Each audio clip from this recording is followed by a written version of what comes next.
Hello, everyone, and welcome to For Future Generations, the podcast where we hopefully can bring you some value and some comfort in this world where there are so many black pills being distributed. So, here for your weekly white pill. This is the 9th. It is the Lord's Day, my dudes, and it is a good day. And today we are joined, of course, I am Jeffrey, and we're joined by my co host Sean, but we are joined especially by our special guest, our favorite, the one and only Thomas Achord. Thomas, welcome aboard. Thanks for having me, guys. Absolutely. So Thomas is he's a Southern gentleman. He lives in the South, somewhere in an undisclosed location, somewhere hiding deep in the bunkers underneath the cafeteria of Southern Seminary or something along those lines, if I can steal that. But he has re-released his book, which is Who is My Neighbor? An anthology in natural relations. Sean's holding that up. This is the new and improved. It is fatter, it is thicker, it is wiser than ever, just like you like it. So, Thomas, first off, this is an incredible book. Thank you so much for putting the work in to bring this together. And, give us the skinny on what is the book. Who is my neighbor? That's a famous quote, a famous line, right? But what is the book? What is it trying to convey to the reader? Yeah, thanks, guys, for having me on and for bringing me on to talk about the book. I think the easiest way to introduce the book is to read a quote from it. The very first quote. It's from a man named Nicolas Gomez Davila. He was a Colombian philosopher, if I'm not mistaken. He said, "Modern man is scandalized by what was commonplace in traditional society. The most radical book of our time would be a compendium of old proverbs." So you can think of this book as a compendium of old proverbs. I was going to actually ask you, that was going to be one of my first questions was, is this now the most radical book of our time? Because that's what it is. Well, according to Davila, perhaps. Yeah. All right. So, okay. Elephant in the room. Who is my neighbor? Could you give us the quick answer on that? Who is my neighbor? What makes someone my neighbor?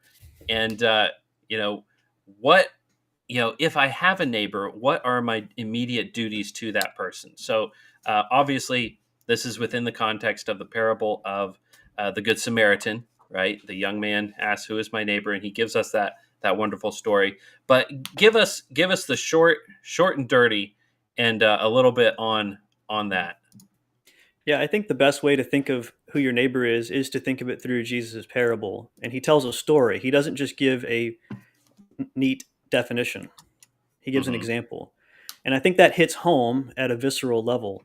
And so it's good for us to place ourselves in the shoes of the man that Jesus was talking to when Jesus told that story. So if you think about the story, this Jewish man comes to Jesus and says, "Who's my neighbor?" And Jesus says, "Well, let me tell you the parable. There's a Jewish man who is beaten up and he's on the side of the road, he's hurting. Another Jewish man walks by, he's a businessman or something, and he doesn't do anything to help his fellow Jew. Another Jewish man, a priest, walks by and doesn't help his fellow Jew. And then a third time, the same thing happens. The Jew does not help his fellow Jew. And then a Samaritan comes by and stops and takes care of the man, etc., etc. Who is the neighbor? This foreigner was a neighbor. And if you are the Jew in that situation that Jesus is talking to, what do you conclude? If this foreigner is going to help people like me, how much more should I? I think that's a logical conclusion for that man and Jesus' audience and the audience of those who would have read the gospel early to conclude. I think often when we look at the parable of the Good Samaritan, we place ourselves in this situation that's, we need to go and do good to people who are far away from us, who aren't like us all the time. Yeah, telescopic philanthropism, right? Yes, and the rebuke of the parable is actually that fellow Jews wouldn't help each other. They wouldn't help care for another man. And I could just imagine, for instance, telling this. Just imagine there's a black preacher, and he's at a African American church on Sunday, and he tells this parable, and he says, "Hey, there's a black man who is beat up, and he's on the side of the road, and a black man, a businessman, walks by and doesn't help him, and another black man, this time a preacher, walks by and doesn't help him, and another black man, let's say the leader of the NAACP or something, walks by and doesn't help his fellow black brother, but then a white man walks by, and he's got all kinds of nasty looking words on his shirt and tattoos, and his head is shaven, and he just looks like a really bad guy that doesn't like black people, but he stops and helps the black man. Who is the neighbor? And if a black preacher gave that parable in front of a black congregation, the visceral and I think intuitive response would be, shame on those black guys for not helping a fellow black guy. Yeah. Mm-hmm. And I don't think Absolutely. that means you could only help. So that doesn't mean the neighbor is only your fellow co-ethnic, right? It does mean you need to be helping people who you see around you that are physically in your space. Okay. But there was an ethnic component to it. We have to admit, and the ethnic component was Jewish people in the parable weren't helping Jewish people, and shame on them. How much more should they do it if a foreigner does it? There's that component. And I think also there's a saying, I read this earlier today. It's from one of C.S. Lewis's letters in 1946. It's fresh on my mind because I read it. He said something I'm paraphrasing. He said that the way that charity should work is that towns should care for their poor and not be worried and concerned as though that's a virtue in itself, which it's not, said C.S. Lewis. We shouldn't be worried and concerned for people far, far away that you can't do anything about. And he said sometimes that's actually an excuse, feigning worry, feigning concern for the poor people far away. It's an excuse to not care for the people all around you. So you might have more in common with, let us say, people in Africa because of some shared spiritual bonds you have with them. Oh, and it's so near and dear to you, but your own fellow actual neighbor who can't feed his children or keep a job or whatever, whatever the problem is, you don't stop and help them. You don't care about them. You don't think about them. Your neighbor's right there. And there's an ethnic component to it in the parable. And I think that's valuable for us. Yeah. So, I mean, go ahead, Sean. I wanted to ask about something, see if this was actually true. I had heard that you were part of the Cajun Navy at one point. Yes. That was 2016. Do you want to talk about that some? Because that, to me, sounds like everything you were just talking about. Yeah. Well, so I grew up in Louisiana, in Cajun French, Louisiana. J'habite dans le sud de la Louisiane. I speak a little bit. And we grew up having floods a lot. And every time when I was a child, it would flood. You have to sandbag your house. But you don't just sandbag your house. You build a sandbag wall around your neighbor's house. And you go around doing this to everybody within the flood area. And then when you're done, you go somewhere else and go sandbag other people's houses. And I remember as a child, random people would just show up to our house and help us sandbag. And we're talking shovel sand in a bag, tie it up, carry it, lay it on a wall, build this wall. And it always surprised me and shocked me that happened as a kid. And when I became a man and it flooded, I remember I was living in a particular part and it did not flood. And I remember sitting in my living room during the flood. The flood is happening. And I was fine. And I was so thankful. I was thanking God. We got air conditioning. We even have power. We have air conditioning. It's wonderful. And then I thought, there's a lot of people out there that don't have this. I can't stay here. I just remember this feeling of, I have an obligation to the community because these are my people. And it wasn't this, all of these official terms like race or ethnic. It was just, these are my people, the Cajuns. They're my people. And so I got out and went out and I did what I could. I wasn't wasn't the most heroic person out there. I didn't have all of the big fast boats and all that stuff. I had small means, but I did help people. I helped some horses also. I felt pretty cool about that. Some horses were just standing. It was the sad sight. I remember that. Sorry, I'm kind of reminiscing now. No, that's good. Um, but I went and checked on my in-laws also because we were worried about them. So I went all the way to their house, very, very far away. And Took me, you're yeah. driving, or is this like No, in a in a boat. boat? Yeah. Yeah. Well, it's Okay. part driving, part paddling, part swimming, part whatever Mhm. you need to do. And you have to kind of figure out, like with trigonometry or something, trigonometry, just geology, where you are, because the roads are, you can't see the roads, Yeah. It's like all your and you kind of landmarks have are to remember gone. like landscape or trees and Uh-huh. stuff. Yeah. Interesting. Yeah. So I mean, that is a good, a very good example of being a neighbor. We had a while back here in Texas, there was a moment where we had a very bad ice storm. Now, for those of you who are not in the South and who are not in Texas, calm down. But we had what we considered a very bad ice storm, and we lost power for a whole week. This was, the power grid in Texas was not very robust since they've taken, taken measures to improve that. But we lost power for a whole week, and it did not get above freezing for a whole week, and a lot of people suffered badly, and many people, in fact, died. And that was a moment for a lot of people to come out and be like, "Hey, look, we're a community. We are a neighborhood. We're going to take care of each other the best way we can." Some people had generators. Some people had just stored water, and it was, you go knock on your neighbor's door, check on them, make sure they're doing all right. And it was not heroic. It's not like I'm running into burning buildings and saving babies, but it was a great feeling of, we're a part of this community. We're all in this together, and we're all going to make it because we're checking on each other and we care about each other. So it was in the American mindset, your neighbor is the person in your neighborhood, right? The houses around you, and that's at least a good place to start. But it doesn't end there, right? So Yeah. Well, in the Cajun Navy, I mean, one of the things that I remember, so there wasn't this feeling of I'm going to go help people that look like me, or I'm going to go help people mhm, in the safe neighborhood. It's just I'm mhm, going to go where there needs help. yeah, And and there was a local church. there wasn't this we're not going to help people who have Trump signs, huh? Yeah. It wasn't. There's no sense Yeah, of I mean, that. It's more I of mean, we've I'm seen going to that help whoever I recently. I see. don't know. I don't know if you heard this, that in the news Oh yeah. recently there was FEMA was Right.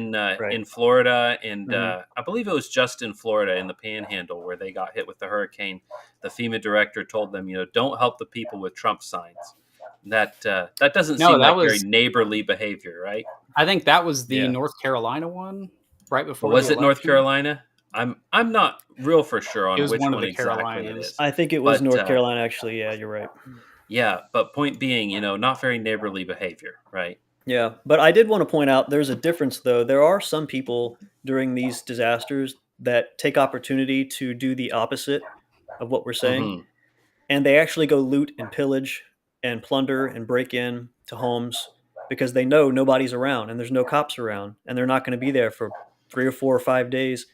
And in fact, I mentioned a church a minute ago.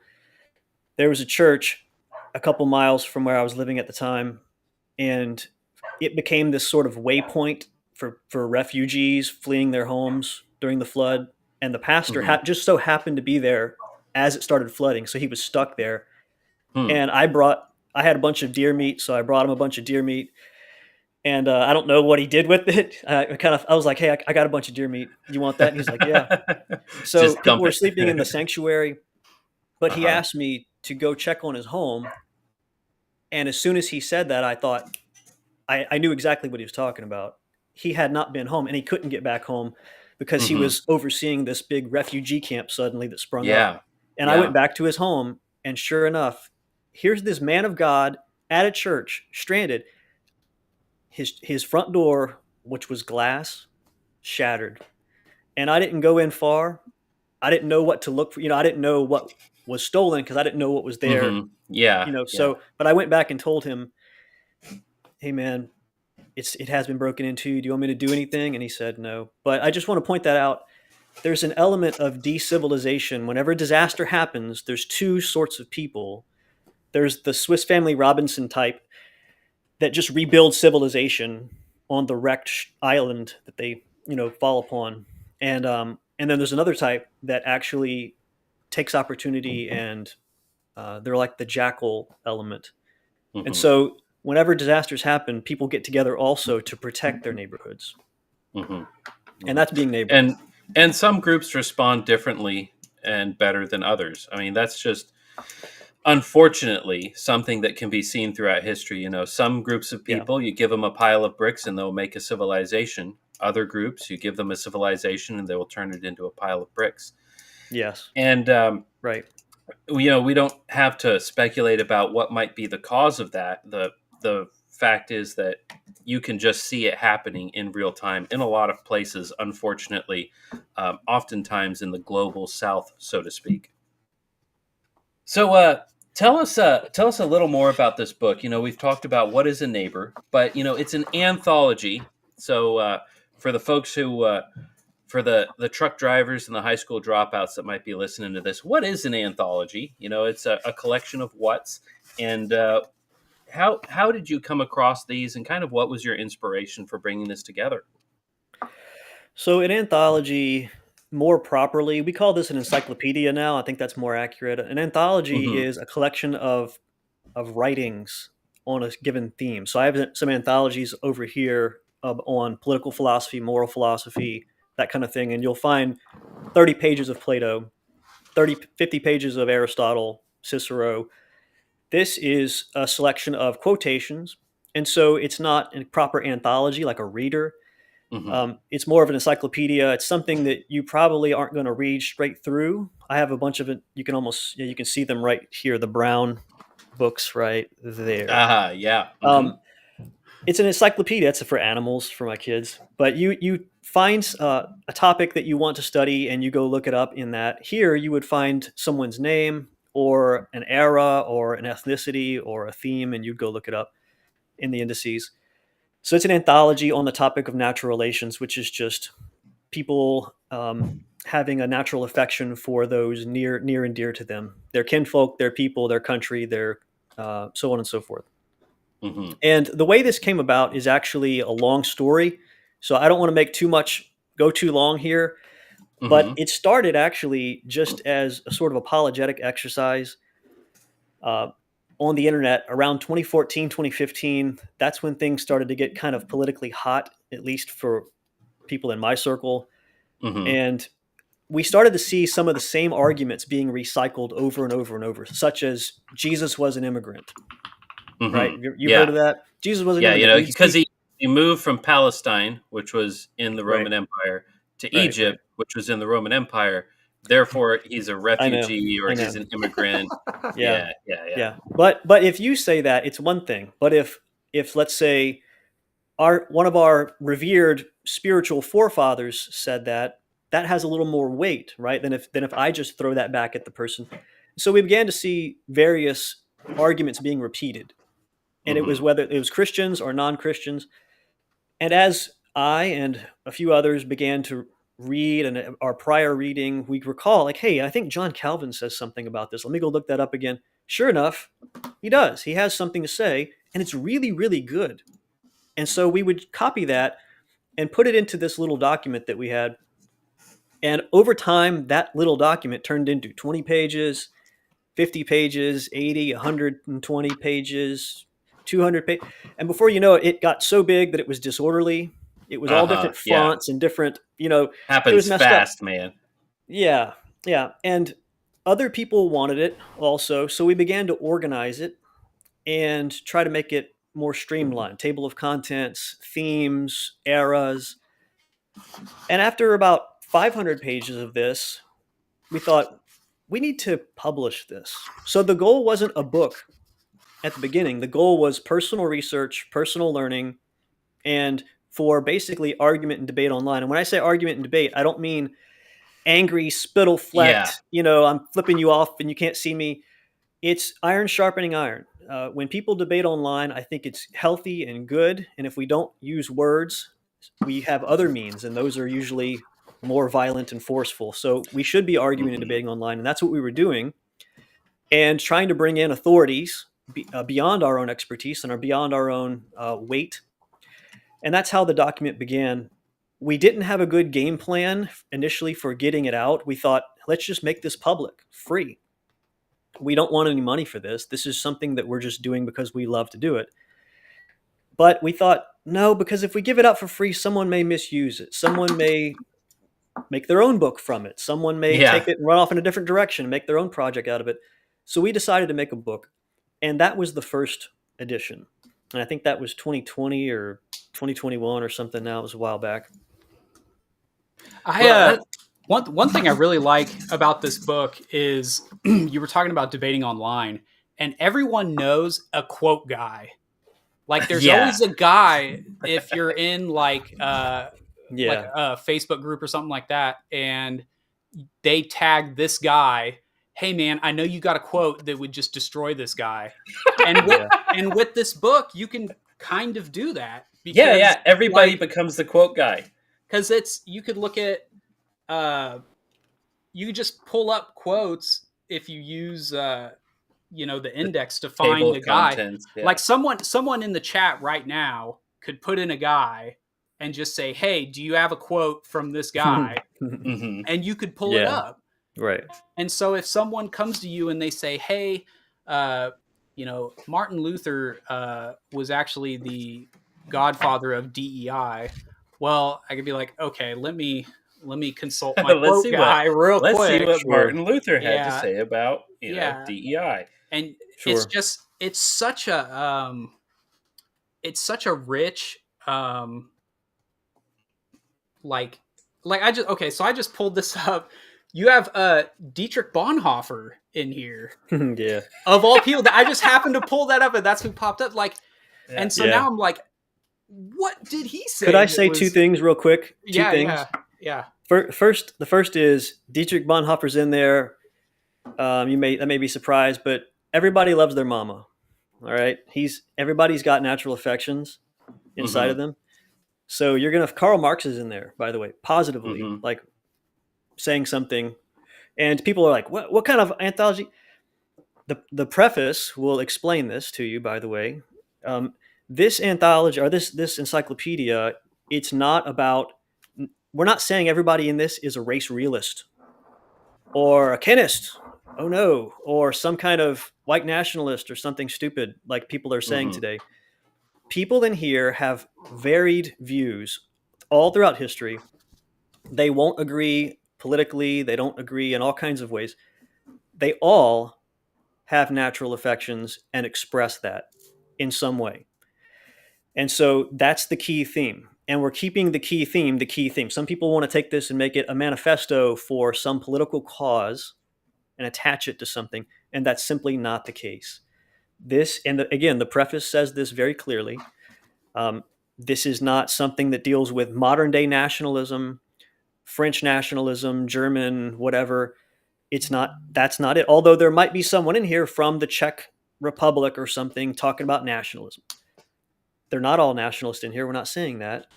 They all have natural affections, and natural affections are just the natural preference people have for those near and dear to them, and not just their nuclear family, but their extended family, and beyond that to what we would call clan, tribe, ethnicity, people, country. Yeah, I think what's funny about that, when you ask somebody about the book and they just get really upset about the idea of it. I remember with the first edition, people would put up quotes, like they would kind of quote mine from the book. And nobody tried to prove those people wrong. They just would put it out there and they would say, look what's in this book. And you were expected to just clutch the pearls. And I can't believe this is there. But they never provide an argument. And I always found that really fascinating. They just wanted to say, look what's out there.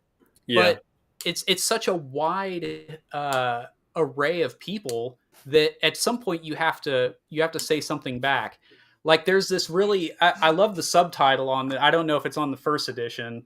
I found it passive aggressive in the best way, because the title, it's Okay. who is my neighbor, and then extensive index of universally acknowledged norms among all human societies, now largely forgotten in the West.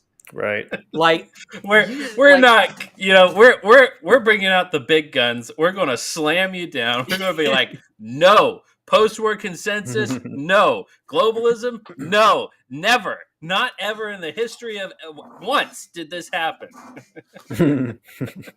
Yeah, I think one critique that you're bringing up, though, I think the strongest critique against this work, or against any portion of this work, could be that we included someone who completely repudiated what we're saying that he said, or what we're not saying anything, by the way. What that quote later on was repudiated, or his whole body of work was repudiates this sort of thinking. You're taking it out of context. He didn't even mean that.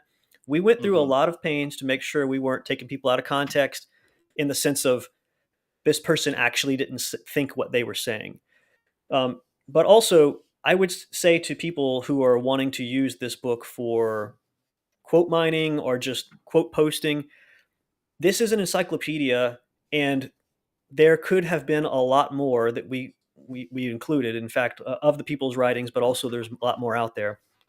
But you should treat this as though it's a window into that person's thought on this matter. And we've provided citations, bibliography, and so on, so that you can go and look this up for yourself, specific page numbers. And if there's not a book, if it's just an online source, we've got the link for you. So be responsible with this. This is kind of my dad to the children talk, be responsible with it. Don't use it. If you have a suspicion, like Karl Marx, for instance, like, did he really think that? Yeah, he did, but don't use Karl Marx as a dunk for natural relations. I mean, we're just showing that he did say this. He's probably not the best representative of that, because he has said things to the contrary elsewhere. But he did say that. And for instance, there were some quotes we didn't bring in.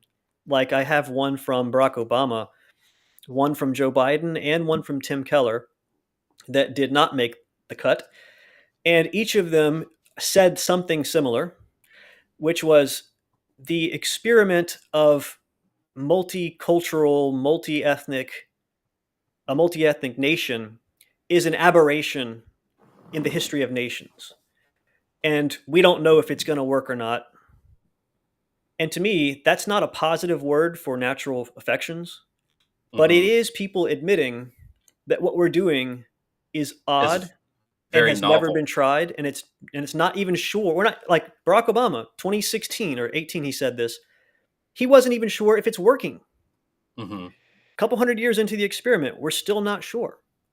Yeah. And to me, that's revelatory of the nature of what they're doing. So, but we didn't include that because we thought that's not actually promoting what the rest of the quotes are supposed to be promoting. So I'm just letting you know our thought process in evaluating material, so that when you read, you don't just read it uncritically and think, oh, this Viking guy said something, so all the Vikings thought just like I do. Not exactly, right? Go read more. Use this if it's appropriate for what you think it is. Yeah. Yeah, I mean, if you ever had a good teacher who taught you how to write and taught you how to research, your teacher, what was the number one thing every teacher, writing and researching always said? Don't use Wikipedia as a source, right? Don't use Wikipedia as a source. And it's not because Wikipedia isn't a highly valuable tool, but it's because, like they say, a little knowledge is a dangerous thing. And it's very easy to go onto Wikipedia, find something, read about it for 5 minutes, and come away thinking, oh man, I know everything about it. But the reason you go to Wikipedia is not necessarily for the article. The article is just a headline to get you to go to the links. Go to the links below, do your further reading. Do the reading. Do the reading. Do the reading. Right. This is a powerful tool. It's a great thing to have. It's very handy. But more than anything, what we need is we need people who can teach you how to learn. The most valuable thing I learned at college was not necessarily any of the things that they taught specifically, but it was the honing the skills to find what I wanted. Learning to Yes. research and Yeah. get Right. the things that I wanted to learn, and just hearing some names and being like, oh, that that Russian guy, what was his name? Oh yeah. Oh, okay, let me go read his books. Let me see what he has to say about it. Mm-hmm. And that is an invaluable tool for people who are self-taught, people who in the internet age can teach themselves practically anything. Yeah, if I could add a word there. So just an example. One of the last things that I researched for this second edition was Icelandic writings, and I feel like I stumbled upon this. There's a school of thought from Icelandic nationalists, and I never knew about. I don't know the history of Iceland, but I somehow got in contact with a professor in Iceland, and we began to converse. And he sent me some of his papers, and I some of the ones that were already translated in English, and I read through them, and it shocked me that there's a history of an entire people, of all of the people's passions and their sufferings, their experiences, their longings, their songs, their traditions, and I know nothing about it, nothing at all. And I felt sort of guilty thinking, let me just pull a few quotes from this for the book, because is that representative of the whole of what they've had to say? I could make an entire volume just from Iceland on this topic. So this book, I've said to others, this book could be 5 volumes, 10 volumes long. If I were a professor at a university and I had a team of poor doctoral students, I would put them to research this, and we'd have it 10 volumes. I mean, there's so much information out there. There's writings in Ireland in the 1800s. There's poetry, beautiful poetry, and I've barely scraped the surface. So my point in referencing this is, when you read something from the guy from Iceland here, just know you are driving 1,000 miles an hour and looking out your window at Iceland as it passes by. Mm-hmm. And that's an entire world. You should stop there. Go read about Iceland. Go read about those people. I was telling a friend the other day, I've traveled a little bit in the world. I've lived in other countries, and I've traveled in America also. And I've gotten to see other people. And the old way of thinking of someone who's cultured is someone who actually has an appreciation and a particular knowledge of other people. And I fancy myself to have some culture in that regard. And I've always loved the existence of other peoples, and the fact that like, I lived in Italy for a while, and I loved it, but I've never became Italian. And I Mm-hmm. realized that about myself. I will never become what these people are. Maybe my great grandchild or something, if I would have stayed there.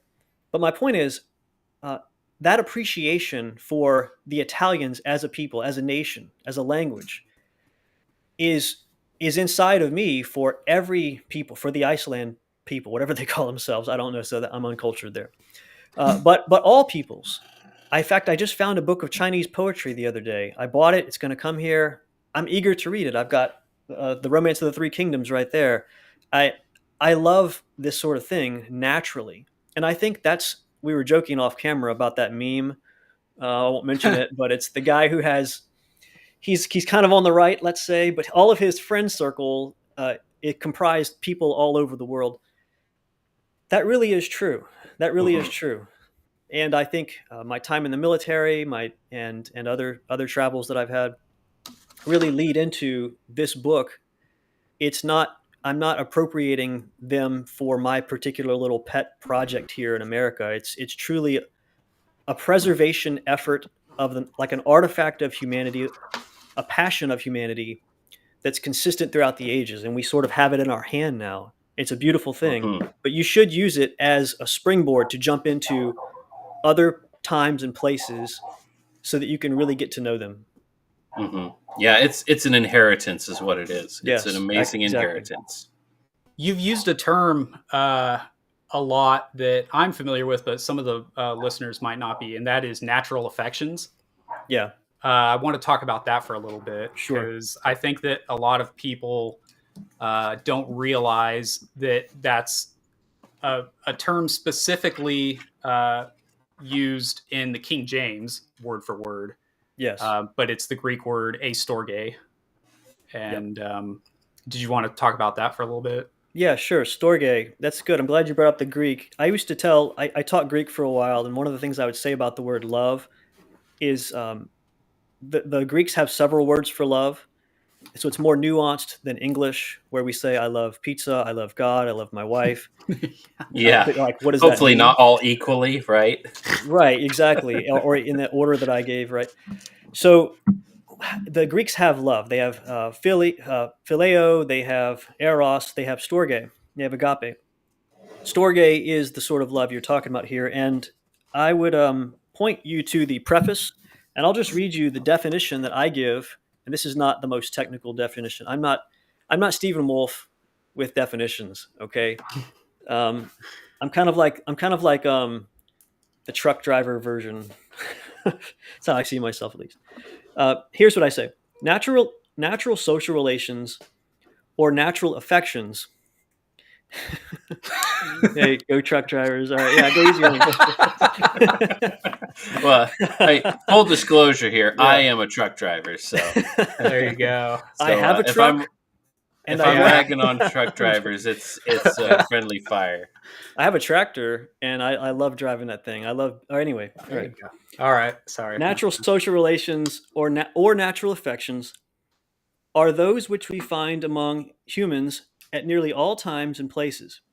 That humans have preferences and prejudices in favor of their own people, in nearness, by nature and place, and in likeness to themselves, and that they tend to form particular social orders with duties, loyalties, and bonds around these shared natural affinities. That's in the preface, and I repeat it again in the introduction. That's what we're talking about when we say natural affections or natural social relations. You have preferences and prejudices in favor of your own people. I love my mama, you love your mama. I went to a high school growing up so just a funny story here. There's two high schools in my hometown. It's a very small town. There was two high schools because back in the day there was a black school and a white school. But after desegregation, everybody just went to one or the other. So you can imagine the rivalry between the two schools, right? Even though they were in the same town. Why? We're all of the same people. We all look alike. Our families go to reunions together. We go to the crawfish boil and the jambalaya festival and the jamboree. And a lot of us go to church together and whatever. But when it comes time for the football game, when it comes time for prank week, oh, dude, all bets are off, man. It gets bad. People have preferences for their locale. This is normal. Sometimes it gets out of hand. Sometimes there's wars, but you can't stop this. You can't stop this from happening. In fact, one part of the book we show through a lot of studies that attempts to stop it by artificially mixing people, and I don't mean in marriage, I mean just importing people, actually exacerbates the problem. So anyway, just a funny anecdote, but people have natural affinities for their place, their people, their kind, their kin, whatever. And it's natural and it's good. I'd like to, real quick, just read I count 2 places in the New Testament that astorge is used. It's never used as just storge by itself. It's always astorge, but it shows up in interesting places. So I just wanted to read that real quick. This is in Romans 1, starting in verse 28. And even as they did not like to retain God in their knowledge, God gave them over to a reprobate mind to do those things which are not convenient, being filled with all unrighteousness, fornication, wickedness, covetousness, maliciousness, full of envy, murder, debate, deceit, malignity, whispers. backbiters, haters of God, despiteful, proud, boasters, inventors of evil things, disobedient to parents, without understanding, covenant breakers, without natural affection, implacable, unmerciful. So in this whole list of things that are like, this is the society has reached its end, where you have women laying with women and all. Like, he lists this whole crazy list of things. One of those things is being without natural affections. Like, that is end game for a civilization.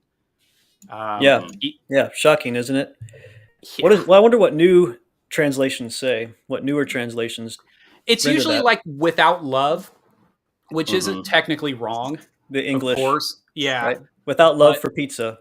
Right. Yeah. Yeah. It's like, they don't love football enough. Yeah. Interesting fact here. I hear this is like in the back of my mind. The Eskimos have many words for snow, and for people who live in the southern regions of America, it's like snow. What is that?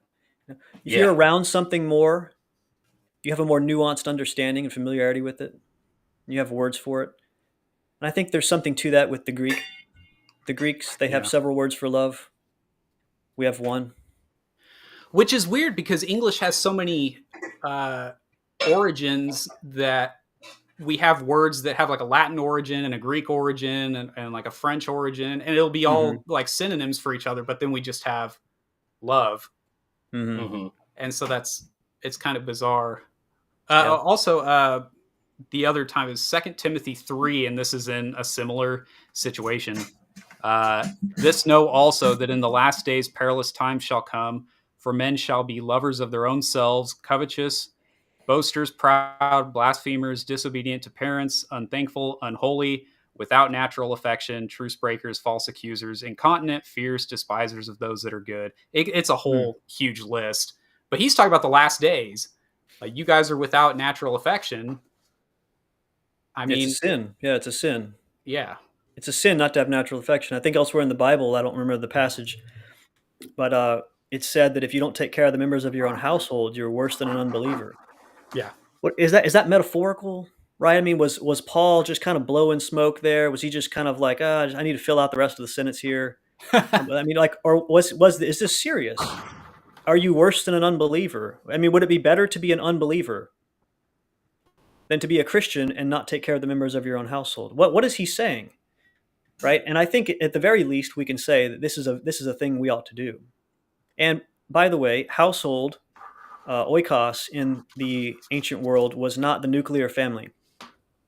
A household was more of like your aunt and your mom and them, right? Your cousins, and perhaps domestic servants or slaves, and so on and so forth. So it's this extended circle. It's not just taking care of your kids or something like that, and taking care of your spouse.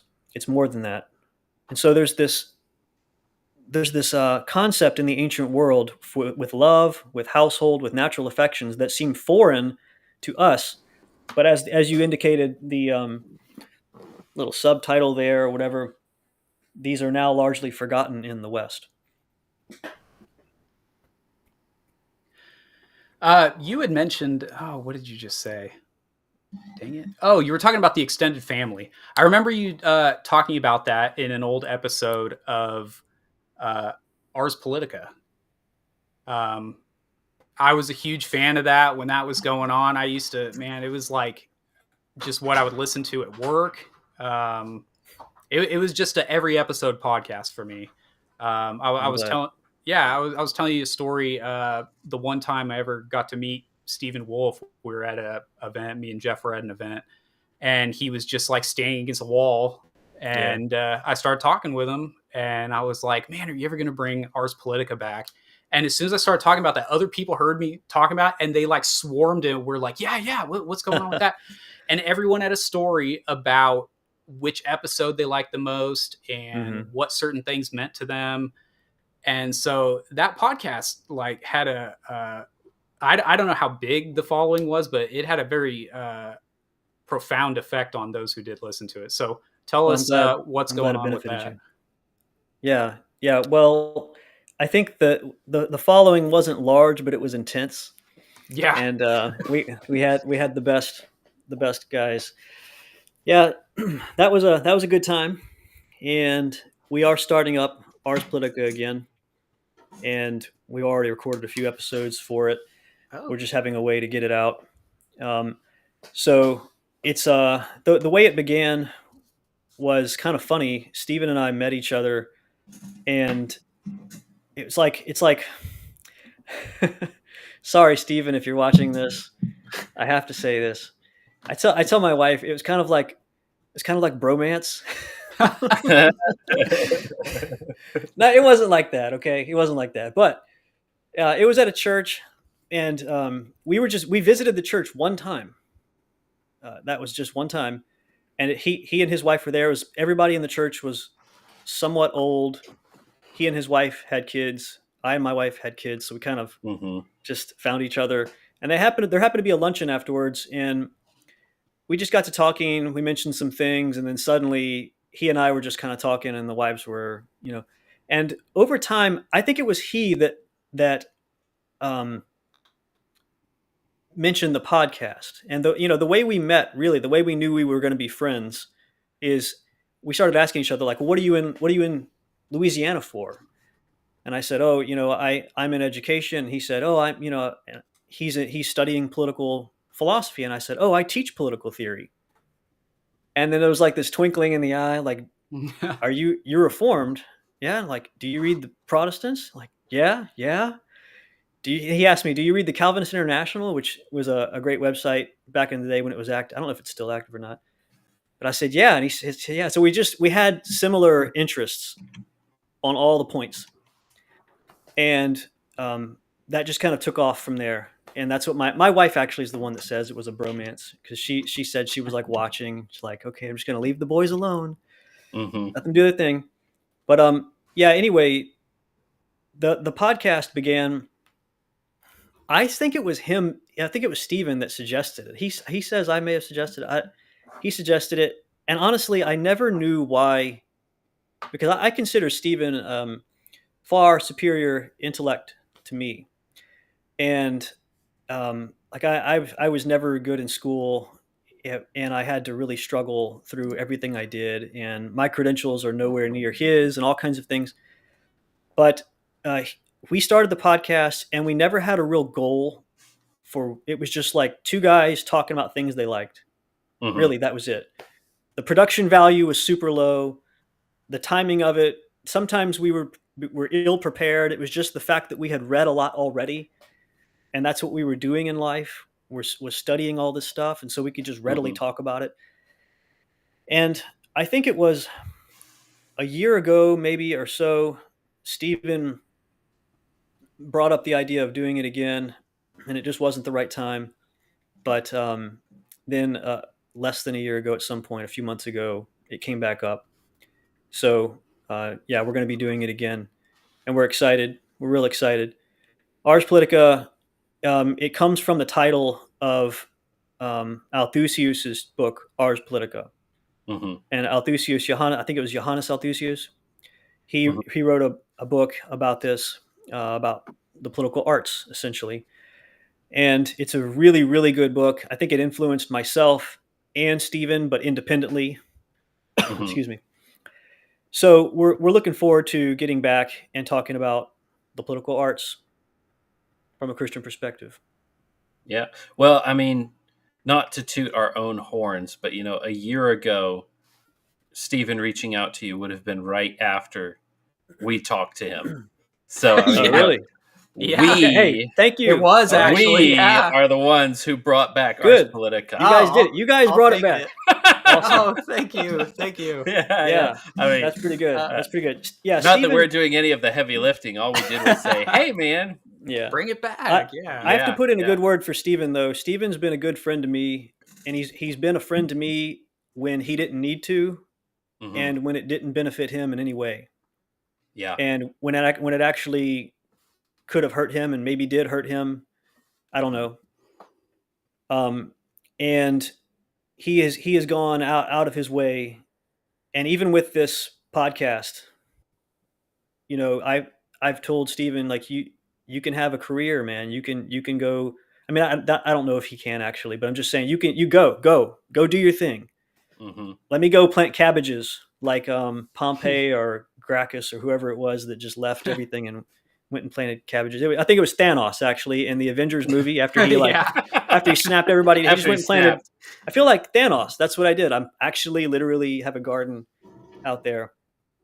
And anyway, but Stephen, he's been a good friend to me, and I think he seriously enjoys talking with others about political philosophy, Protestant theology, and we really enjoy doing that together. So yeah, hopefully we're this next definitely venture is really good.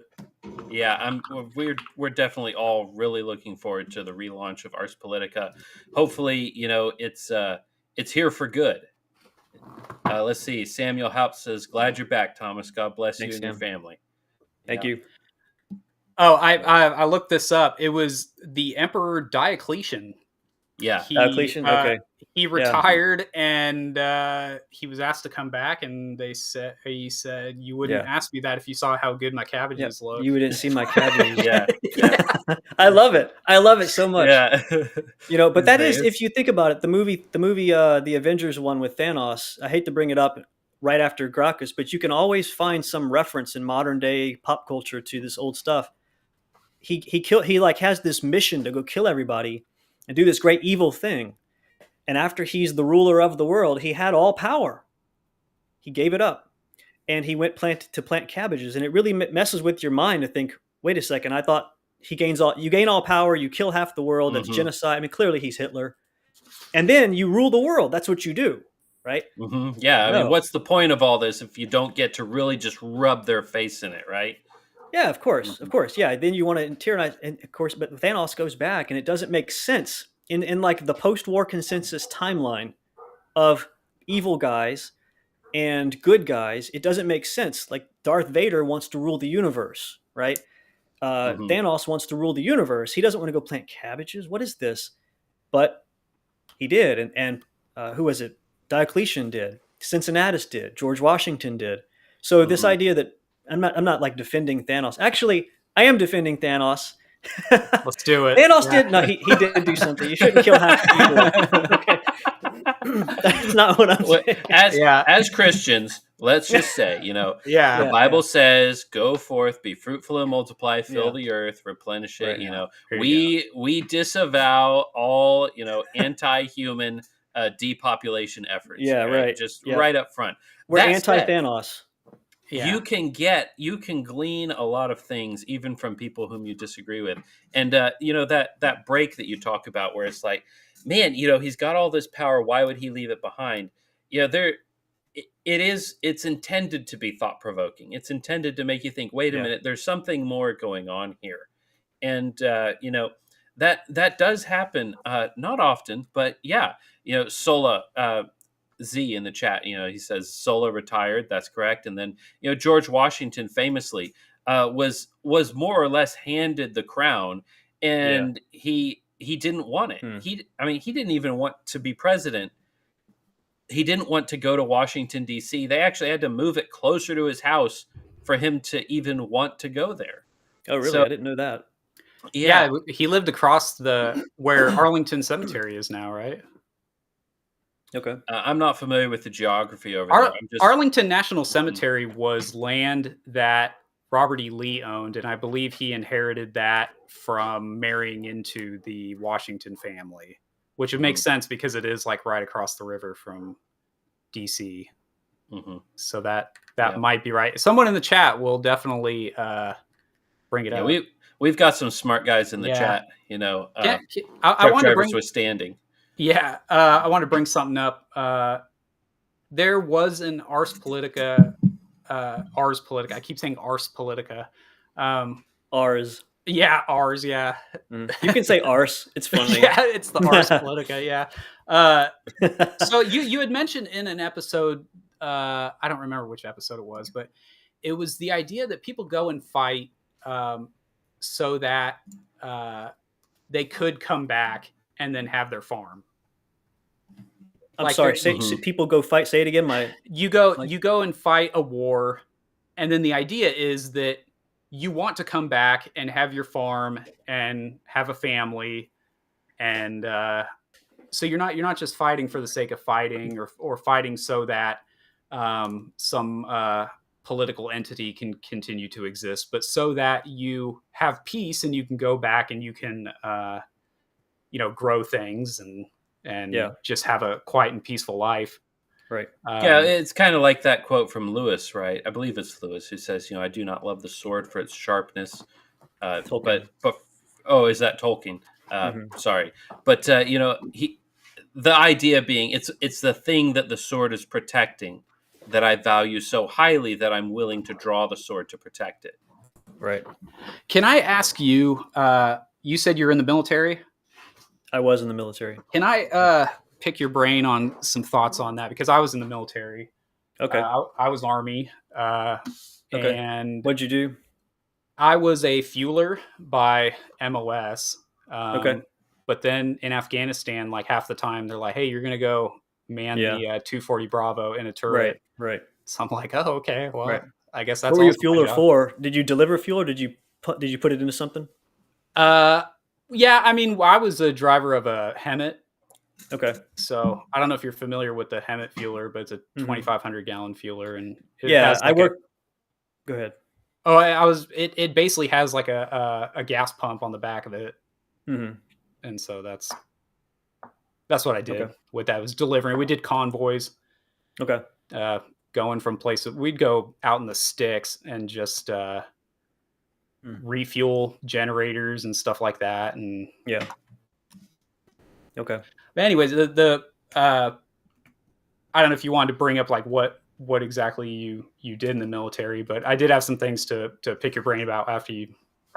Yeah, sure. I was in the Air Force and I worked on aircraft. I worked on the electronics on aircraft and mostly fighter jets. But then there were sometimes there was other things that needed fixing or modifying. Some unmanned aerial vehicles, mostly fighter jets, though. That's cool. That's awesome. What I want, I know that was the stuff I wish I would have done, but I was like, like, nah, I guess I'll just have this. It sounds glorious, but it was Yeah. fast paced, and you didn't have a life, so it was a Yeah. lot of travel, I could see that. and yeah, Where all did you a go? lot of deployments. Where all did you go for the Air Force? I went to it's hard to Spain, Italy, England, Germany, Canada, all over the United States. We went to Qatar, Iraq, Pakistan. We went to the east, to Japan, to I think that's it. How long were you in? Because that, like, from an Army It's a lot of perspective, travel, that's like a I whole said. career. Yeah, no, it's a lot of travel because at the time, my specific aircraft, there were only 8 bases that had that aircraft. Okay. And the other fighter jet that at the time was serviceable had, for some reason, been taken out of service for like temporary, for like, I don't know, a couple years. Some mod had to happen to it. So eight active duty bases were the only ones rotating everywhere.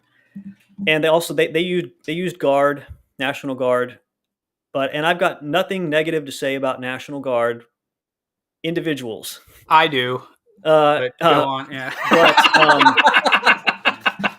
They're just, it's kind of like when you call up National Guard to go do military stuff for real.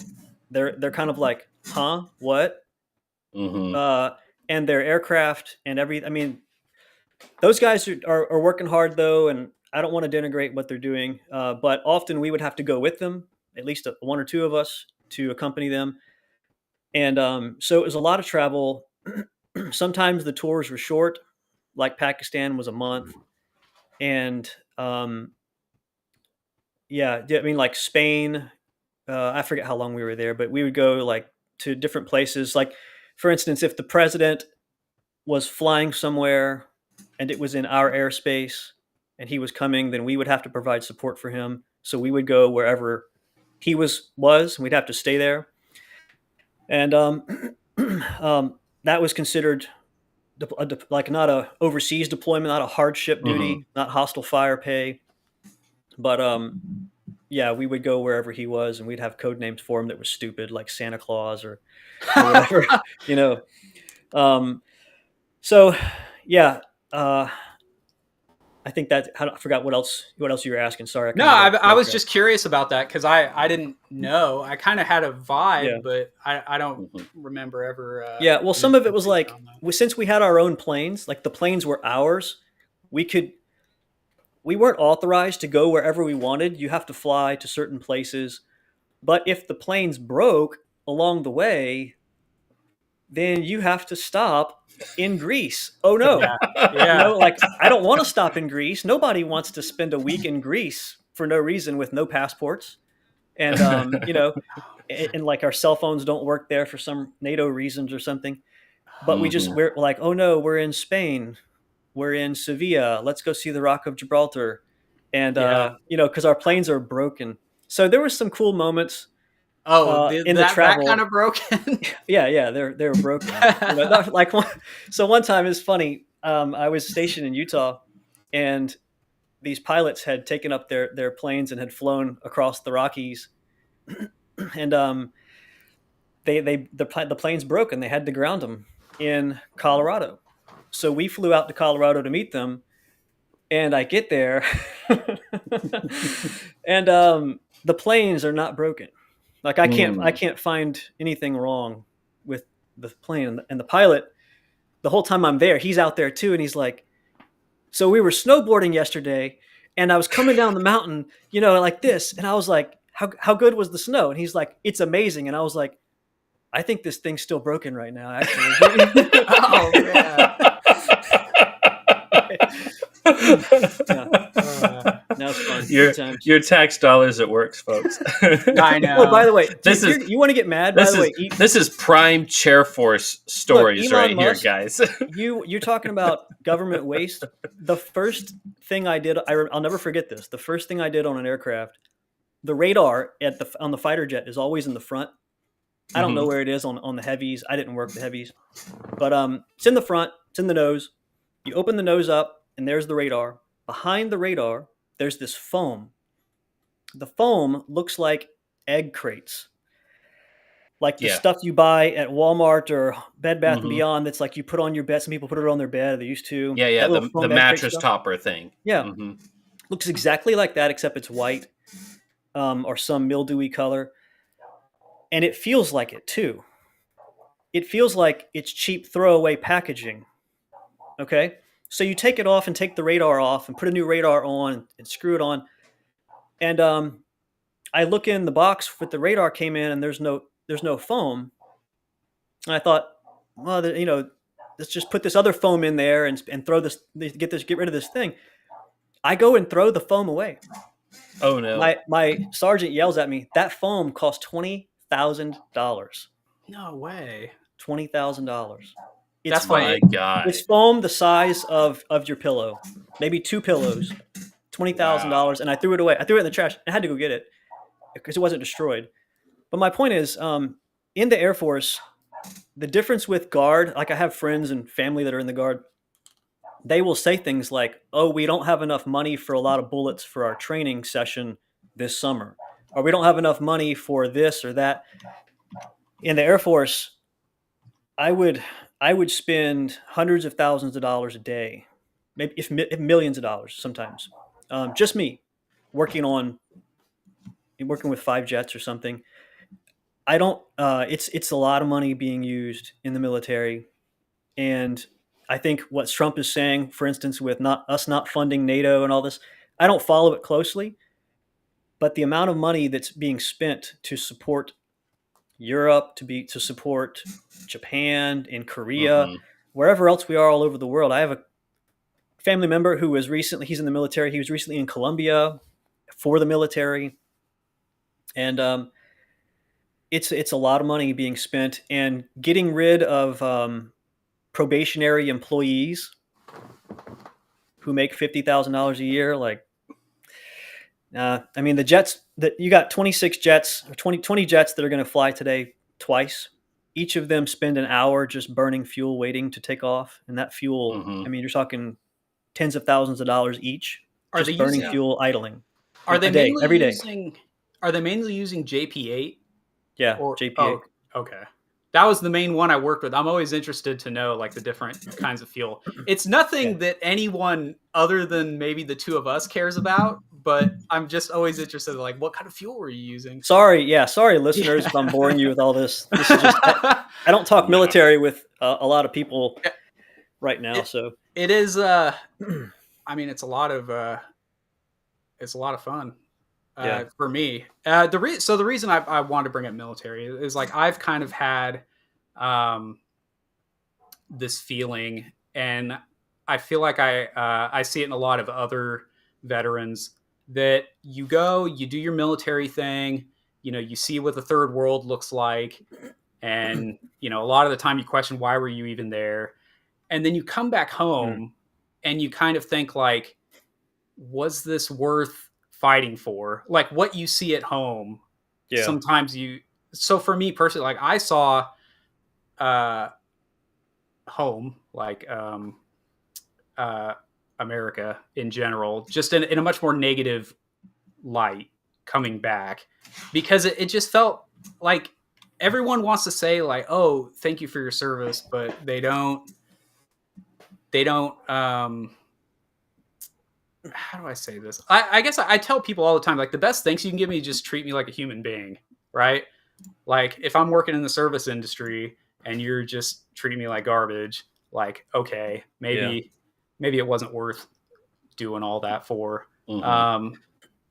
You have a particular experience that you've gone through, like being a veteran, you come home and then you get treated the way you are. Do you ever kind of have that same, I don't know if I want to say regret, but just that feeling of like, what was I defending? Like, why did I? Yeah, I would say for me, I have not fully articulated my thoughts, because normally when I talk with Christians, I don't talk about this stuff. So, pardon me if this is jumbled, but I remember the first time. So we were in Iraq, and I would ask this everywhere I went. So it wasn't just Iraq. Like I was stationed in Italy, and I remember being in Italy thinking, "What are we doing here? Like we just fly all day. That's all we do." And then we go on the weekends and go travel in Italy, which is fine. But I remember people saying, shut up, Achord, just do your job. We're here, we're maintaining a presence. That's what we're doing here in Italy. But I remember being in Iraq thinking the same thing, like, what are we doing here? I don't know why we're here. And they actually held elections while I was on base. I remember it was like the first democratic elections in Iraq. And looking back now, that's totally collapsed. I mean, everything is just totally, but I remember it happening and there were flags flying and everybody was so proud. But I remember also we would get these care packages from churches in like first grades and second grades classes.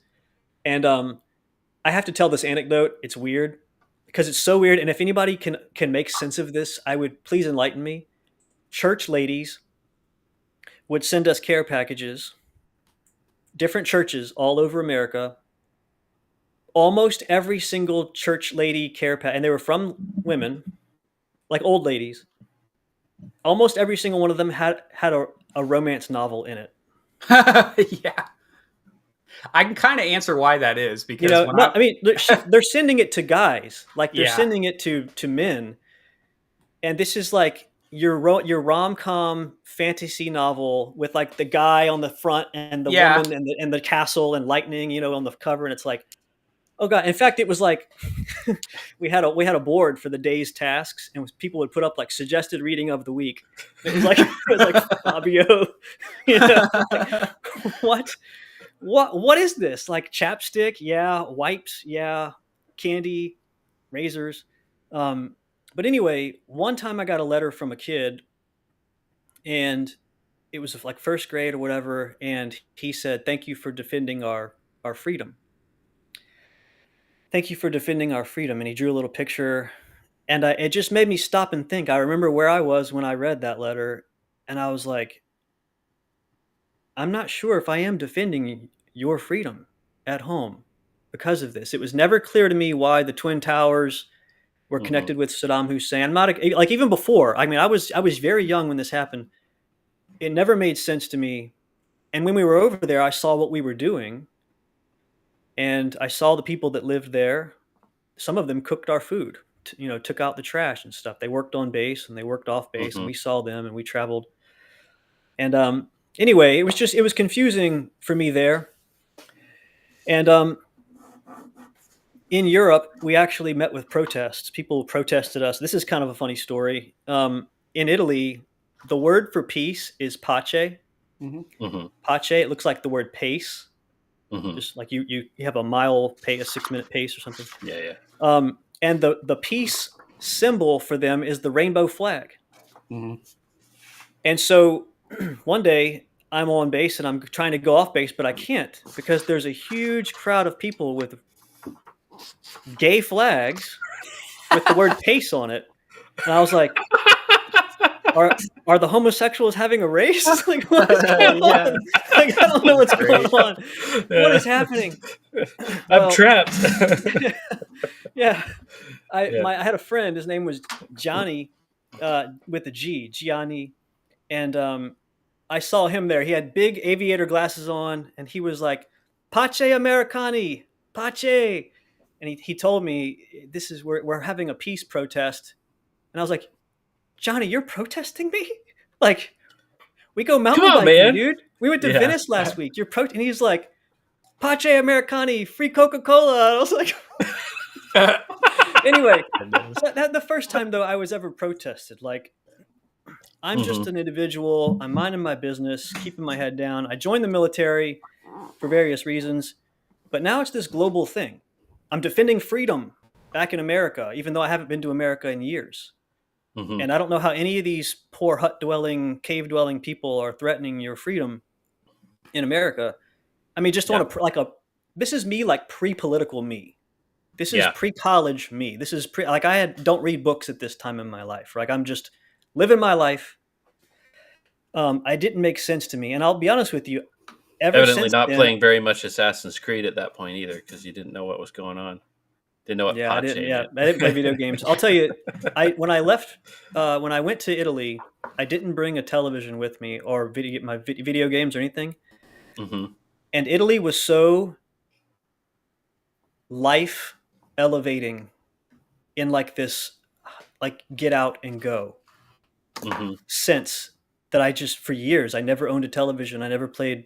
We just went out and snowboarded and mountain biked and camped and rock climbed and traveled, and it was amazing. But anyways, so the first time I was ever protested against was in Italy, and it was shocking. I didn't know. I was like, I'm not doing anybody harm.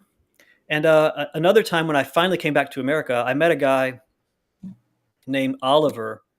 He was from Belgium. We were both in Zion National Park together. Like, he was biking across America. He got in a plane, flew. He had some kind of bike you can pack down. He flew to Washington State, and he's biking all across America. And he was in Zion National Park, and I camped right next to him. And I tried to speak some French with him, but the Cajun French, mine is not good, and it's not extensive. And he spoke English very well. And he told me he was against the war, against what was going on, and he kind of educated me a little bit. And that was the second time someone really stopped me in my tracks and was like, hey, what are you doing? What are you doing? Have you thought through it? And I hadn't. And he let it go. We went and hiked. We had a good time.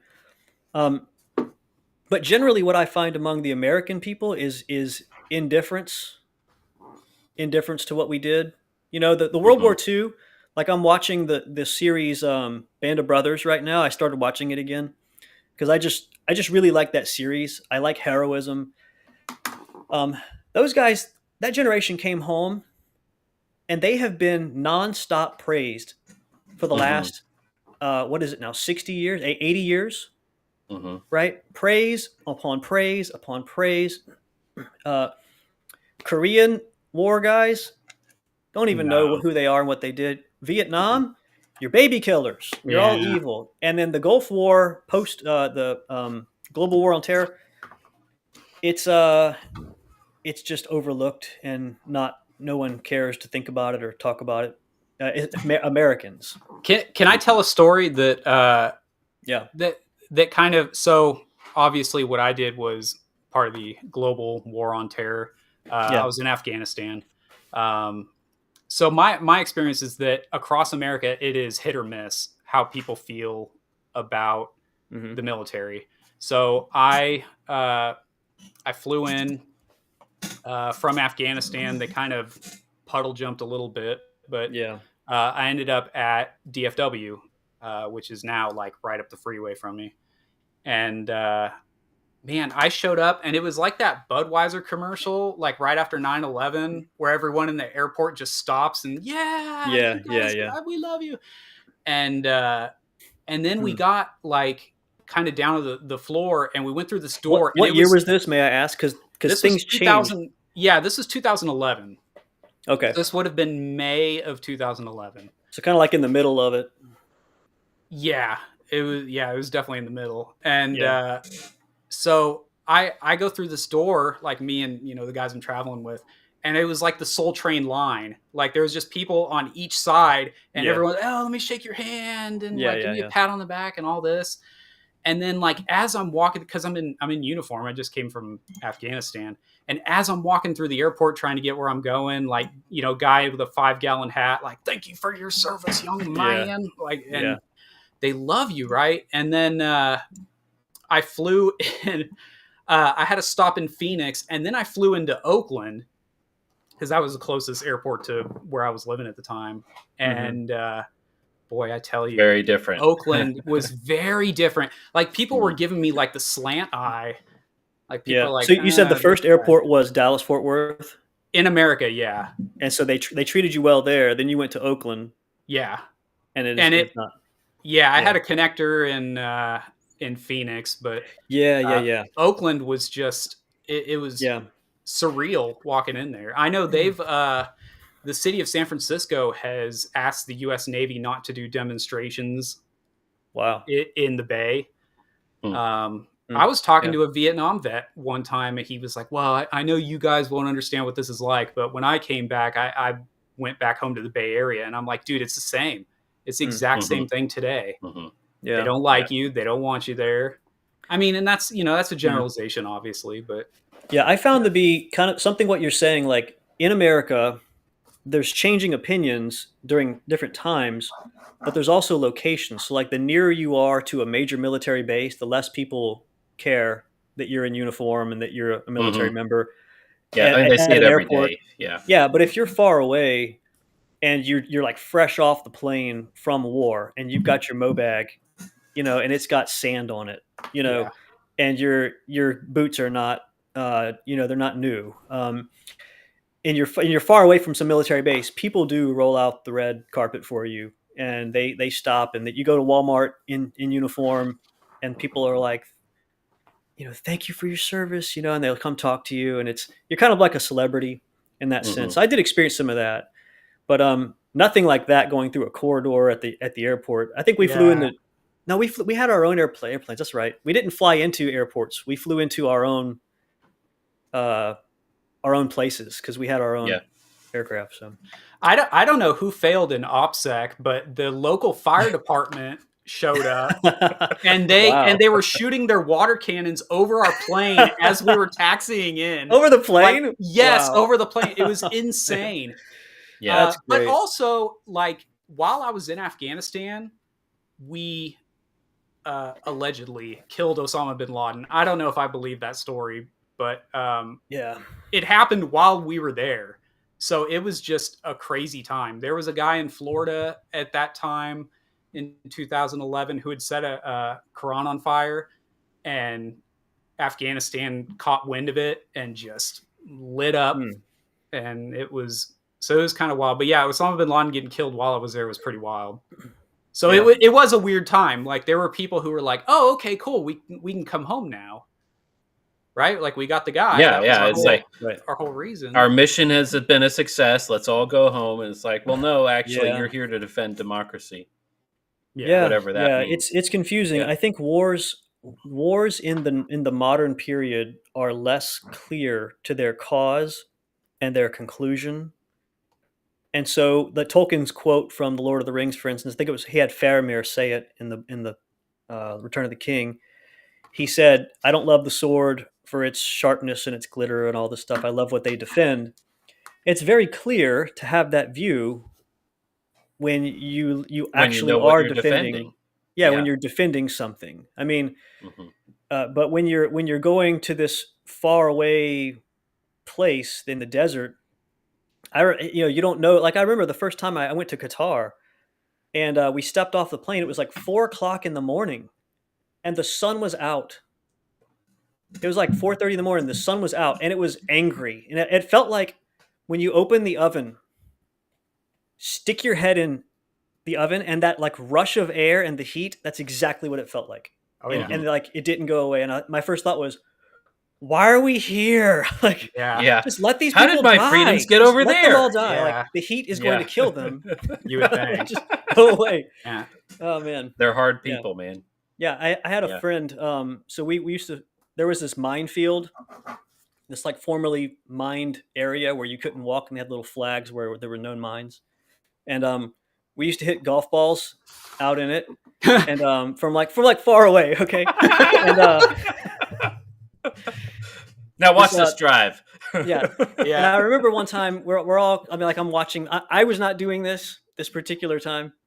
My friends were over there hitting golf balls, and I remember thinking. I remember saying to myself, I had my eyes closed, and there was a light breeze, and it's sand, and you can see the horizon. And I remember saying to myself, to my friends, if you close your eyes, it's almost like the beach. And then like I had 4 or 5 friends, and they're like, yeah, except there's no water. Yeah, except there's no women.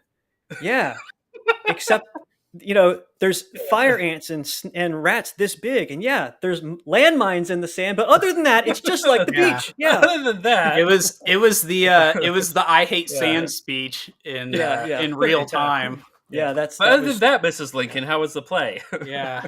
yeah. I try to make light of my memories of all of this. My grandfather was in Vietnam, and he was kind of in the thick of it. He was a 101st Airborne. He became a Green Beret Ranger, and but his stories from Vietnam are lighthearted, even if the situation is heavy.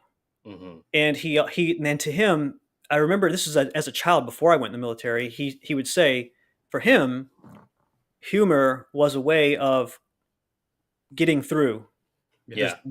and remembering also, like, try not to dwell on the hard stuff. Dwell on things that were humorous or funny if you can. And that's not for everybody.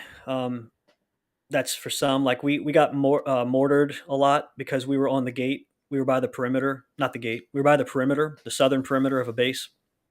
It was called Al Assad, LSA Anaconda when we were there. I don't know what it's called now, like Al Bakir or something.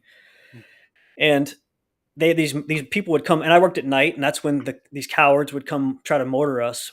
And they were trying to hit the planes, but we worked on the planes, and so there's like splatter everywhere, all over the houses and stuff. There's shrapnel, and anyway, I remember the first time we got mortared, I laughed, and I didn't mean to laugh, like it was just like we were running for our lives, and mortar rounds were falling everywhere, and I was running with my friend, and I was laughing. I laughed, and that's like how people handle. I don't want to use the word trauma, but they handle emergencies Stress. differently. Yeah. Some people freeze up. Some people pee their pants. Some people fight back. Some people laugh. I laugh. I used to, well, I guess I still say this. The idea that you have to laugh to keep from crying. Because there are things like that where it's like, bro, like I almost died. Or yeah. I remember we were like puddle jumping into Afghanistan, and this female soldier was on a bus with me, and she was like, I think it was like Kyrgyzstan or some former Soviet place, whatever. She said, "Is this a green zone?" Like she's like trying to figure out when the butthole's supposed to clench, right? Like, is this a green zone? And I turned to her and I said, anywhere within 100 yards of me is a green zone. And like people loved that, and it just broke the tension, and it was funny. Based. It worked. That's clutch, man. You're flirting with the female. Yeah, that's good. Yeah. So before we should get back to the book. I mean, this is. I think this is top tier content. I mean, this is the stuff I listen to on YouTube, is like war stories and stuff. But before we move on from this, I just wanted to say, your experience of like coming back from the war, when you landed in Oakland, Sean, and when, Thomas, when you were coming back, and you're just like, when you're being received by people and you're like, what is it all about? That reminds me, my parents had this like 100. Well, it wasn't that big, but it was like this full set of encyclopedias when I was a kid. I would just, I would play hooky. I was homeschooled, so you had to be pretty sneaky. But I would sneak into like a closet and just break open these encyclopedias and just read. And there was this picture, and it's just vivid in my mind about Poland when the USSR, when Poland was breaking away from the USSR, and the USSR sent in tanks. I believe it was Poland. It might have been a different Eastern European country. But it's like these soldiers come in and they've bought the line. They've been told your mission is to go in and, root out these infiltrators who are trying to overthrow the government. You are heroes of the regime. You're going to be everybody loves you. You're the good guys. And they show up to protests. And there was this photograph of a tank rolling down the road, and this huge protest just surrounds the tank, and these women, these young and old women, shouting at the soldiers, and this poor Russian kid who's just sitting on the tank, just like drawn aback. He's like, he doesn't understand. He's confused. He's absolutely gobsmacked about like, I'm fighting for your freedom. I'm fighting for democracy. What are you so upset about? I don't get it. And it was just such a perfect moment for, when you were describing, like, what are we doing here? I don't even know what my mission is. It was just, it brought that picture to mind where it's like, you have the state line of, this is what you're fighting for. This is what it's all about. And then you have the people on the ground who are like, I don't know, man, is that actually what's going on? Right. Are you really fighting for freedom in Pakistan? Not Pakistan, but Iraq and Afghanistan. How did your freedoms get all the way over there? How are you defending democracy or defending your freedoms over in the Middle East? Shooting sand people. Like how did my freedoms get over here? What am I doing here? And it just goes to show there's a lot of playing. I mean, they're playing fast and loose with the definitions here. And it's hard to know how to handle this stuff too. Like when the first time, so we were in Iraq one time, and somehow we commandeered our own C-130s. I don't know how that happened, but we flew out of Iraq and we went straight to Spain. And we landed at a base called Moron, but in English it looks like moron. So we landed in Moron, España, and immediately we went from sand, desert. You can't hardly breathe the air. There's burn pits. There's no women. There's no food, no nice food. There's nothing nice, nothing. To suddenly like green rolling hills and multicolored sunsets and vineyards in all directions. And there's women laughing in public suddenly. I hadn't heard a woman laugh in public in months. Wow. And it's so jarring and shocking. I remember it being, it's quite the experience. And I still, to this day, I'm not sure how to process that change. And you see it though in movies. There's a scene in Band of Brothers where I think Captain Winters at that point, he takes like a week leave from the front lines and he goes to Paris or something. And everybody's eating and dining in Paris and they're dancing and going to movies. And he just kind of walks around in this daze of like not knowing. That's exactly how it feels. That's exactly how it feels. And it kind of feels like that back home sometimes. I mean, for some guys it's more, some guys it's less, but you can kind of just look out on a day and see your kids playing and think, man, I'm really glad I'm here and not there. Hmm. It's good to have a place that you belong. Yeah, Yeah, yeah, absolutely. I have a question, but I did want to add. Once you brought that up, people will ask Yeah. me like what military movies I like, and there's a movie that came out. It's got the dumbest name. It's called Thank You for Your Service, but it's a great movie. Is that It's with just Matt Best? He's got a I, book called "Thank You for Your Service" or something like that. it's I mean Okay, it's maybe not. I don't know I don't know what to call it, but it's not like a documentary or anything. It's just Okay. it's a movie, like a fictional movie. But anyways, there's a scene in it where one of the guys, he comes back and he's in New York and he gets in a cab, and the cab driver's just like, basically like, I'm going to edit the language, but did you guys get him or whatever? He's like, Mm-hmm. yeah. And then he rolls down the window and he just kind of like does one of these like out the window. He just kind of looks and he's like breathing in the air, closing his eyes. Like that to me was the most realistic military scene I've ever seen. Mm-hmm. Where Yeah. the best book is Thank You for My Service. Is that a real name of a book? Yeah, it's by Matt Best. I read it. I would not recommend it. It's funny, but like, well, I don't know if somebody's saying it's good. I don't want to override what you said, but it's Matt Best is he's one of the Fowler of the characters. Gotcha. Mm-hmm. Yeah. So the question I had, when you always hear people talk about like, who are my people, who is my neighbor, that kind of thing. Yeah. There's always the other half of that coin is, when you talk about people, is place. Right. So they're always connected in some way.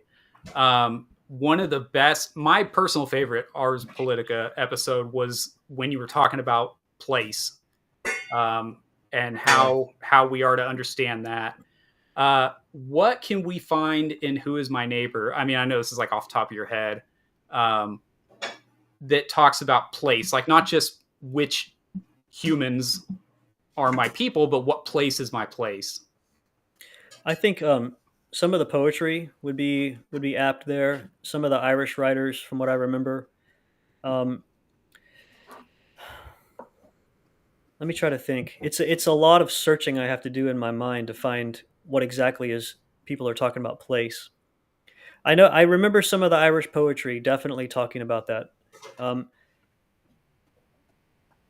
Cicero talks about it also. He doesn't talk as eloquent. I mean, he's an eloquent writer, but he doesn't talk as eloquently as the Irish poets did. I want to say Cicero is the guy that you quoted, or at least you talked about in that episode. Yeah, Cicero was really interesting. Yeah, I used Cicero in that episode from what I remember, because Cicero was one of the first people to talk about this at all. And also there was he's outside of our time. So you might, like I just mentioned the Irish, and people might think, like, critics of what I'm saying right now could be, well, those are the Irish nationalists, and nationalism is bad because we all know Hitler would. It's like, okay, Cicero. Yeah. You got anything on Cicero? No. Cicero he would have been somebody like Rome, the Republic was falling. Mm-hmm. It was being destroyed, actually. And Caesar was doing it. And people like Cicero and who is the other guy's name? I want to say Varro. I can't remember who the other. There were several guys that arose as the Republic is falling and as the empire's coming into fruition. That they arose and they hearkened back to the old days. Mm-hmm. That was what they were doing. They were kind of like conservatives, I guess, in that sense, almost like Southern agrarian, Southern apologists who want to talk about good old Virginia or the old South, Dixie, and they want to talk about the virtues of it. So the virtues of living a peaceful, quiet life outside of the political sphere. Today, the senators hang out in the Senate all day, and but in the old days, a man used to not show ambition like this, and such corruption wasn't as rampant. And in fact, there's a good poem about this that captures this sentiment. It's by Macaulay, and it's called Horatius at the Bridge. And I used to be able to quote a lot of it, but it's Lars Porsena of Clusium, by the 9 gods he swore that the great house of Tarquin would suffer wrong no more. Is this helpful, this comment here? Yeah, Cato the Younger. Thank you, Z. Cato the Younger, not the Elder. All right. Yeah, I was going to say, I don't know why I had Varro in my mind. Anyway, so that poem talks about Horatius sacrificing himself for all of Rome. And when Horatius is going to go do this, Macaulay, the poet, says, "For in the old days, Romans did not withhold, they sacrificed, and they didn't withhold limb or life or child or son or father or mother or goods. It was all in common. All were brothers. All bore the burdens of Rome." And he says, today, though, it's not like that. Today, and Macaulay was writing in the 1800s, but he was talking about as though he was writing from the perspective of imperial Rome, because that's how the early period of imperial Rome talked. Like Cicero would say, things aren't like the good old days, kind of. Mm-hmm. He would say that. Mm-hmm. And today we wax hot in faction. In battle, we wax cold. Right? We're hot to fight each other, but on the battlefield, it's like, I don't really want to fight the Gauls or whoever. Mm-hmm. Brother fights each other. Brother fights brother. We don't have unity anymore. It's not like the brave days of old, says mm-hmm. Macaulay. Mm-hmm. And I think it's good, therefore, to go to Cicero for this idea of place. Virgil also talked about place in his eclogues, and it's sort of this pastoral ideal. And you mentioned Diocletian earlier. I should have mentioned Diocletian when I said it, but Diocletian, he kind of reenacted something that Cincinnatus did back in the early Republic. The story of Cincinnatus essentially is that he was a farmer. He was out on the farm, and Rome was in dire need to fight its enemies, and it couldn't do so with the Senate. They needed one leader, and they went to Cincinnatus and gave him basically all power for a short time. And he took it up. There's paintings of this.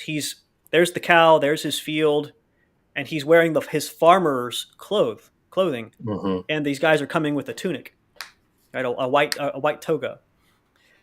And it symbolizes, senatus and authority.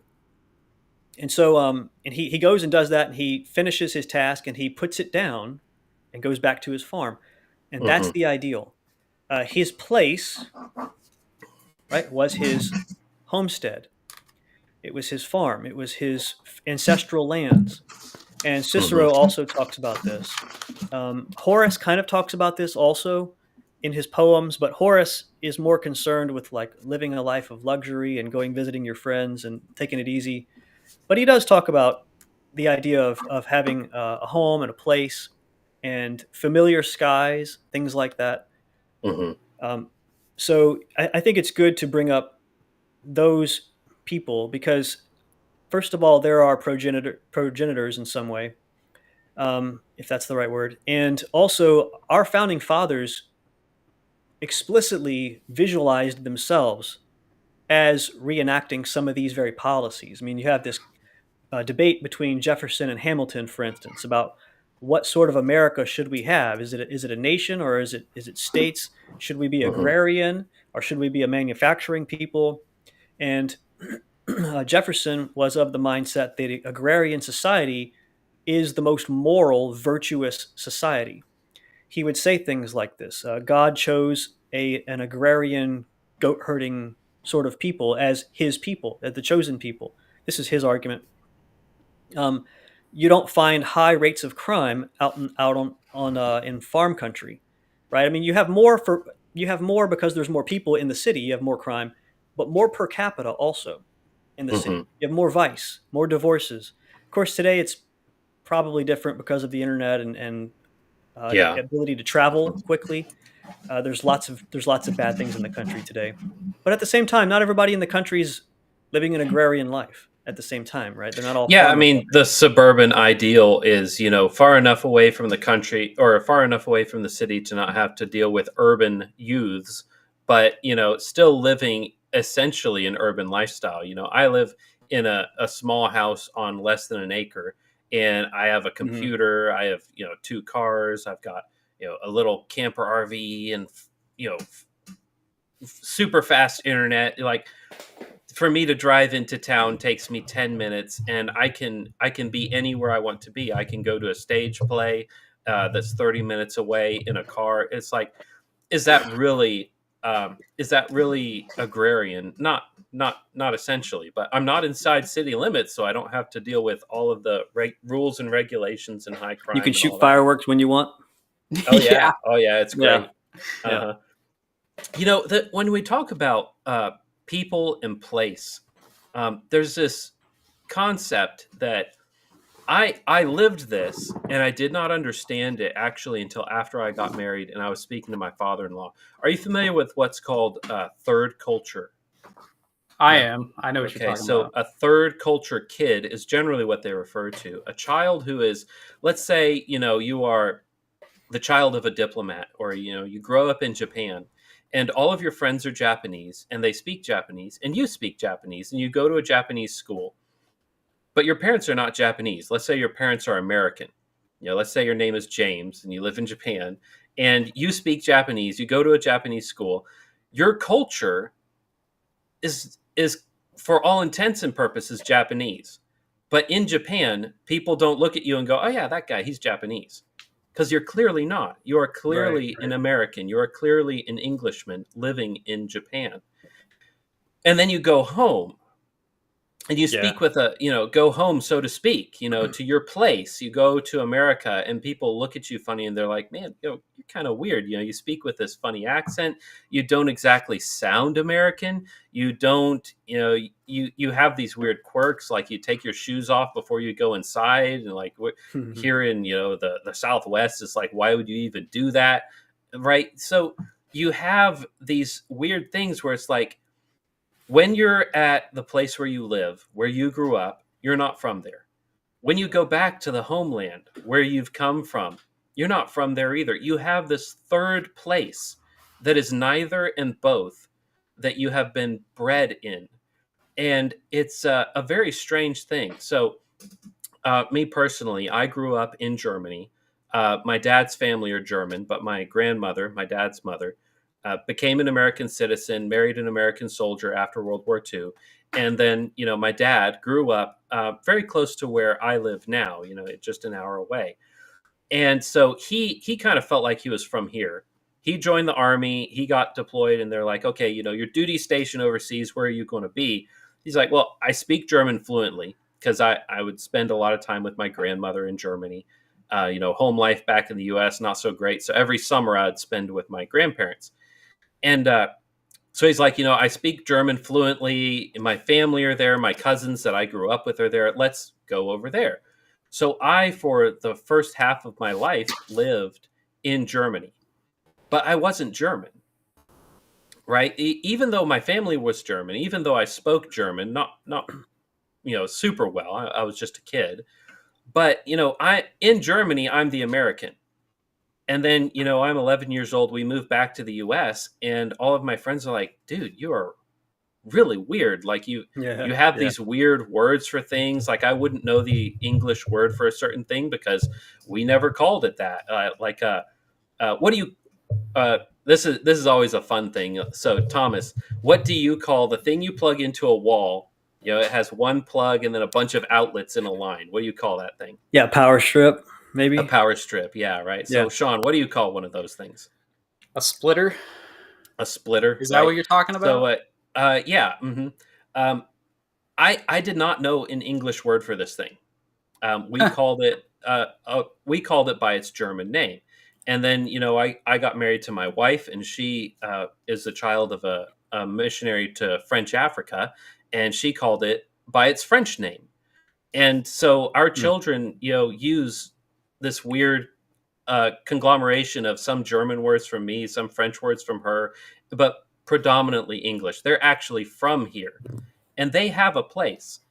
And I remember there was this very distinct moment where I finally felt like I was from Texas, like I was from the United States.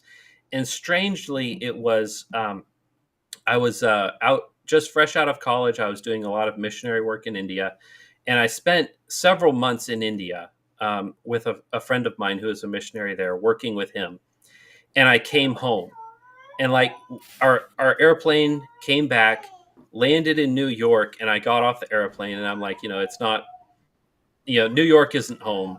We get on a little jump liner and we hop over to Dallas Fort Worth, and I get off the plane, and it was the weirdest thing. It was like the door opened, we step off the plane, and I just, for a second, I go, I can smell Texas. Like Texas has a smell. I was overwhelmed with this love. It was like I felt this passion. Great. Like I wanted to jump down and kiss the ground. I was so happy to be home. And then for a moment, I thought, I'm finally from here. Ever since I was a teenager, I always wanted to be like from home. Here. Yeah.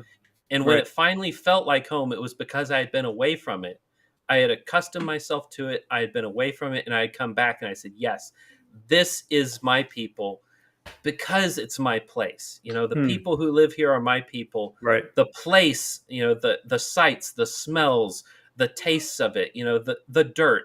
The dirt now has my blood in it, to not to get a little too not to incite some thoughts that are a little too controversial, but it's like, the soil, once I had worked the soil, once I had a job, once I had the respect of my fellow Texans, and I loved it. And it was not something that came easily. It was something I actually had to kind of achieve in a strange way. And I don't think everybody gets that opportunity. I don't think everybody has experienced that deep sense of longing to be from somewhere. Because as a third cultural kid, it was very strange. I'm not. Yeah. I'm too American to be German. I'm too German to be American. I'm not from anywhere. And then finally, I was from somewhere, and it felt good.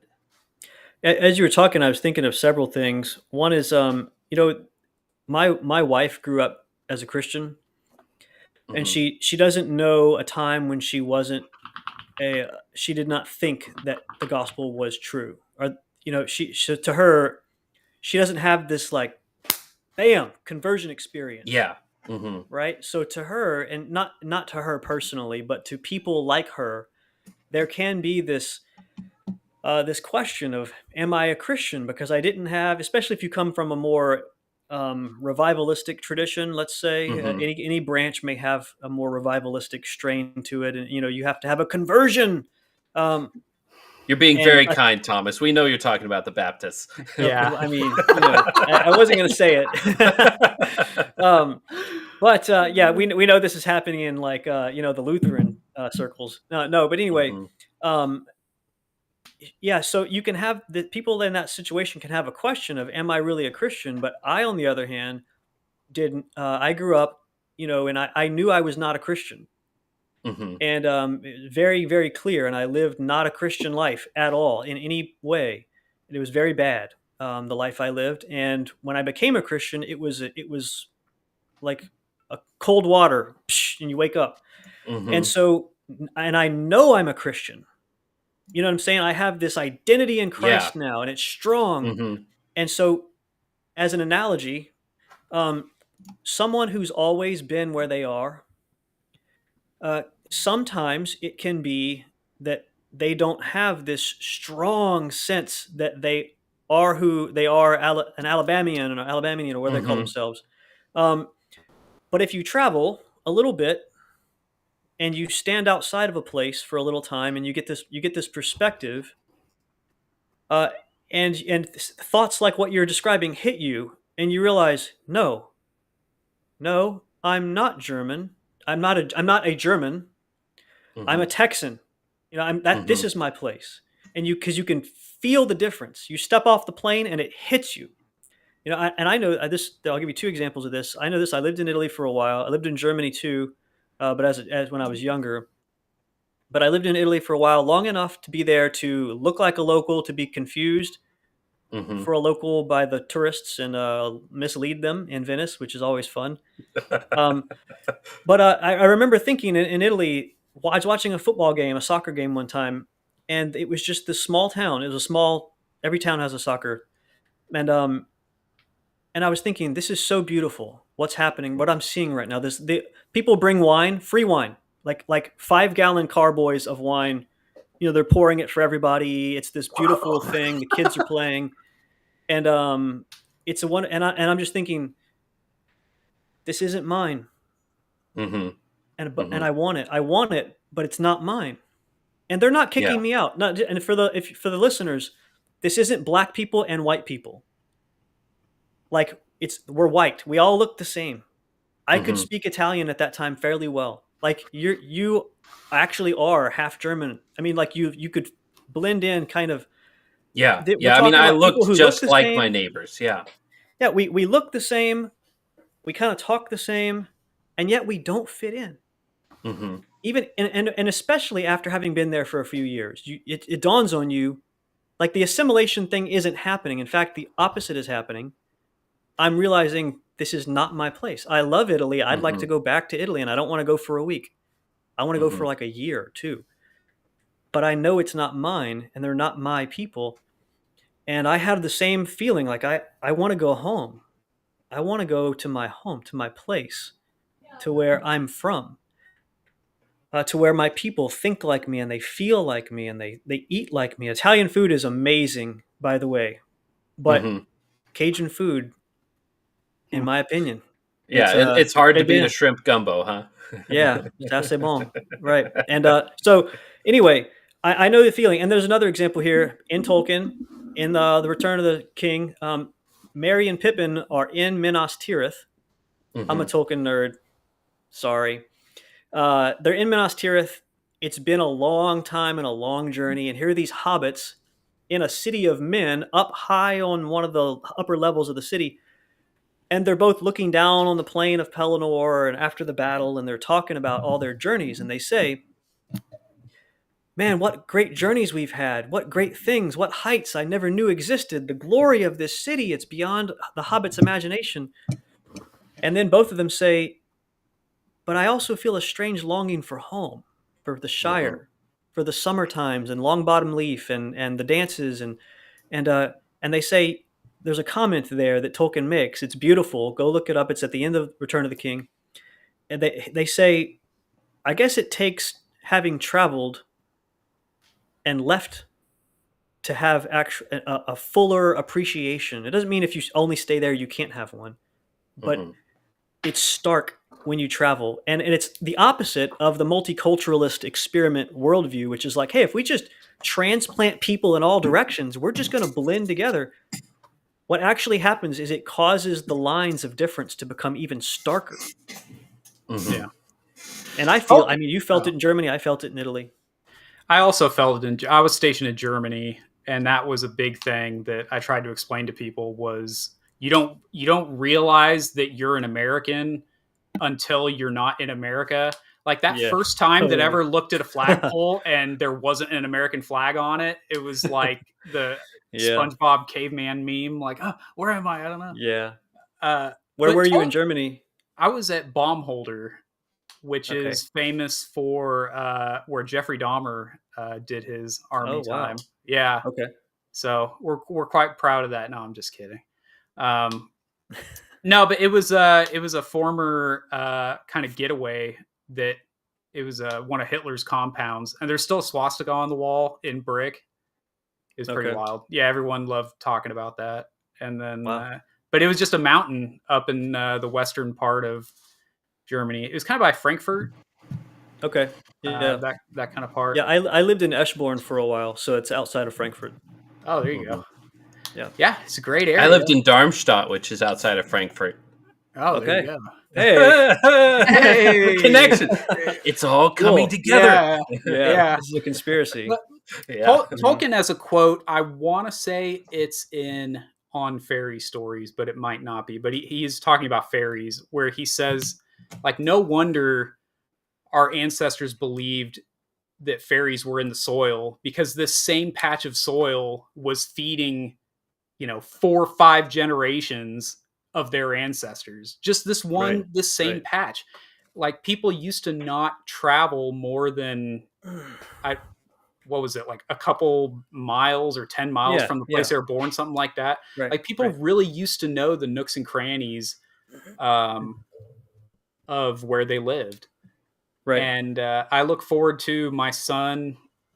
There's some great rivers and creeks and stuff in this area, of just him getting to know all these little nooks and crannies. I mean, I'm a little old to be having that much time to be able to do that. But I remember just being at home and like knowing the bike path, like this bike path. I remember like that's where that dude ran me off and I ate it pretty hard. And like, you know, that's the big hill where it's real fun coming down, but you can't get up easily enough. Like there's all these stories.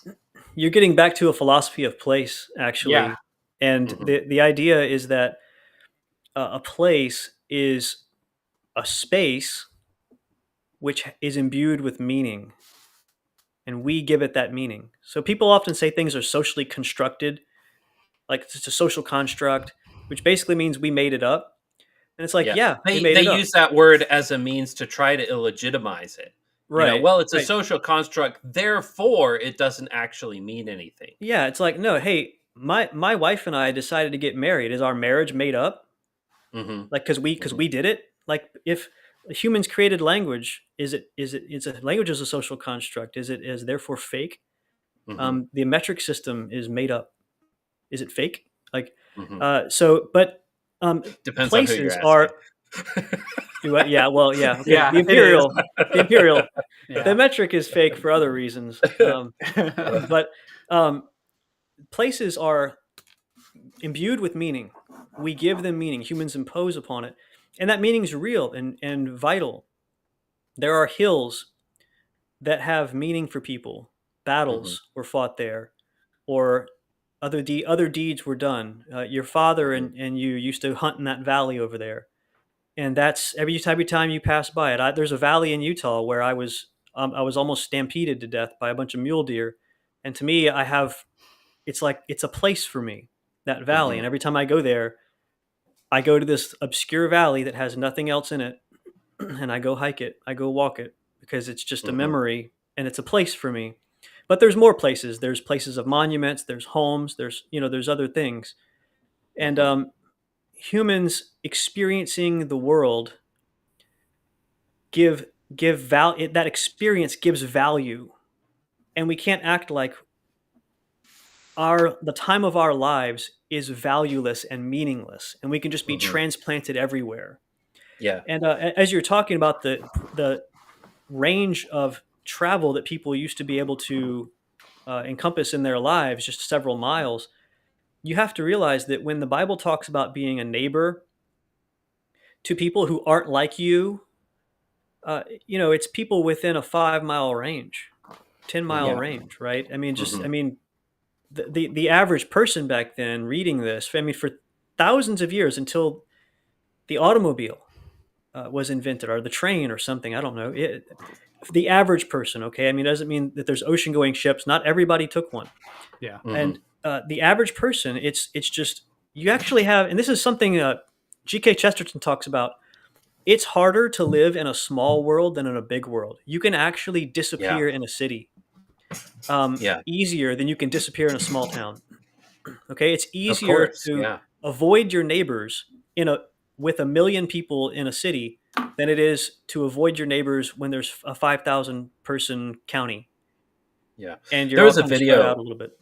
There was a video I saw this week, just doom scrolling on Instagram, where there was this guy who was living in a big city, and it's one of these man on the street kind of guys. He's got a microphone, and he's like, here, I'm going to ask you some questions. What do you think? And he talks to the guy about, what do you love about being in the city? He said, well, I can move without actually moving. If I decide that I don't like my friends, I can just get new friends. If I mess something up really badly, I can stop going to the same restaurants. I can, block my girlfriend's phone number. I can, get a different job. And my apartment, I can even move apartments, and I'm still in the city. I'm still in this place, but I've got all new different contacts. And the guy asked him, he's like, well, why do you value something like that? He's like, oh, it's freedom. I have this freedom. And he said, I think, this desire to be in a place where you can do something like that, where you can just disappear and do something else. And as he's talking to him, he mentions that he's done this a few times in the past. He says, I think the problem isn't the city. I think the problem is you. I think you're running from yourself, and I think you're running from your mistakes. And, in a small town where you don't have that kind of, freedom, where you have those fences that are going to keep you in line, where it's like there are consequences for your actions, people will walk more circumspectly. People will be more careful with their, with their relations with their neighbors, because, I mean, your neighbor actually is your neighbor, and you can't change that. But in a city where everyone is your neighbor, it's like that line from The Incredibles, right? When everyone's your neighbor, then nobody is. Right. When every person in the world, when you live in a big city and there's like a Chinatown and there's a Vietnamese community and there's 4 South Korean churches that all don't talk to each other, it's like, are you really from there? If everybody's from there, then nobody's from there. Yeah, going back to the parable of the... Oh, I'm sorry. Go ahead. You go ahead, man. Oh, in the parable of the prodigal son, it's so... not the prodigal son, I'm sorry. Good Samaritan? The Good Samaritan. Yeah. Samaritans are half Israel. Like, they're the northern kingdom. Right. They were just blended in with the conquering nations. So, and there was some ethnic washing that happened along the way too. Some very intentional ethnic destruction. Right. And so, for those who have never been there, those areas are so close to each other. So you're talking about people who you have common ancestry with, and then it's just like you could throw a rock and hit them, and that's the foreign guy that Jesus is talking about who comes in. So they didn't hate these people based on some like racism or something like goofy like that. There was a history behind it, but these people were the closest thing to a neighbor that wasn't 100% them that they could find. So anyways, I just thought in that. Yeah, that's a good thought. I was going to say, there's a book I just read with my kids. It's amazing, these children books. I am always impressed with them. There's one called Strawberry Girl. I know it sounds kiddie, and I didn't want to read it to them, but they were like, Daddy, you got to read it. I'm like, all right, we're going to read it. Strawberry Girl. It's actually really good. It was written in the 40s, I think. Probably part of that time period where there was still ethnic particularity among white people in America, where people in Mississippi were Mississippians. They weren't just white.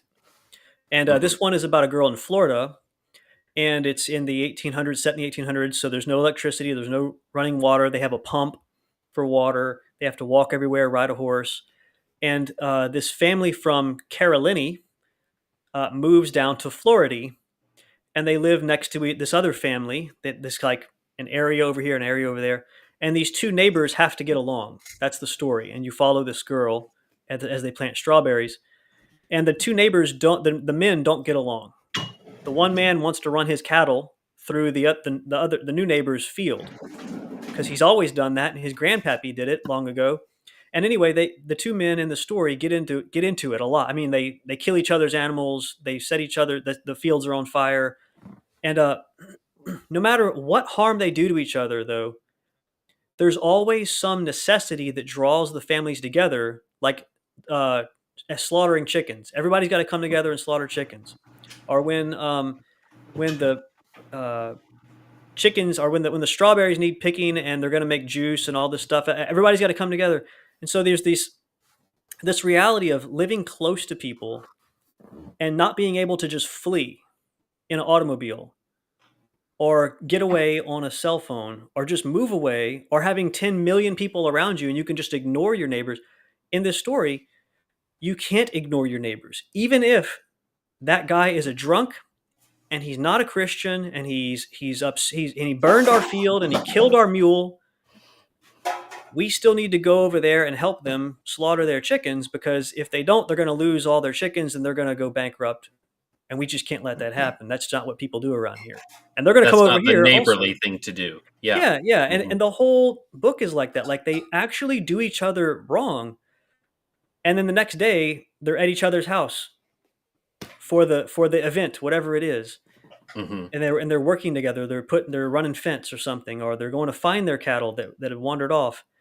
And it's just fascinating to me that you can upset your neighbor and they don't just run away and never talk again with each other. Whereas in the modern world, if you get upset with someone, you just block them on Facebook or Twitter and never talk to them again, right? Or you just move, like this guy, you just move away, ghost Mm-hmm. them, don't talk to, cut them out of your life. There's millions of people. There's lots of cities. You can move around, change your identity, change your name.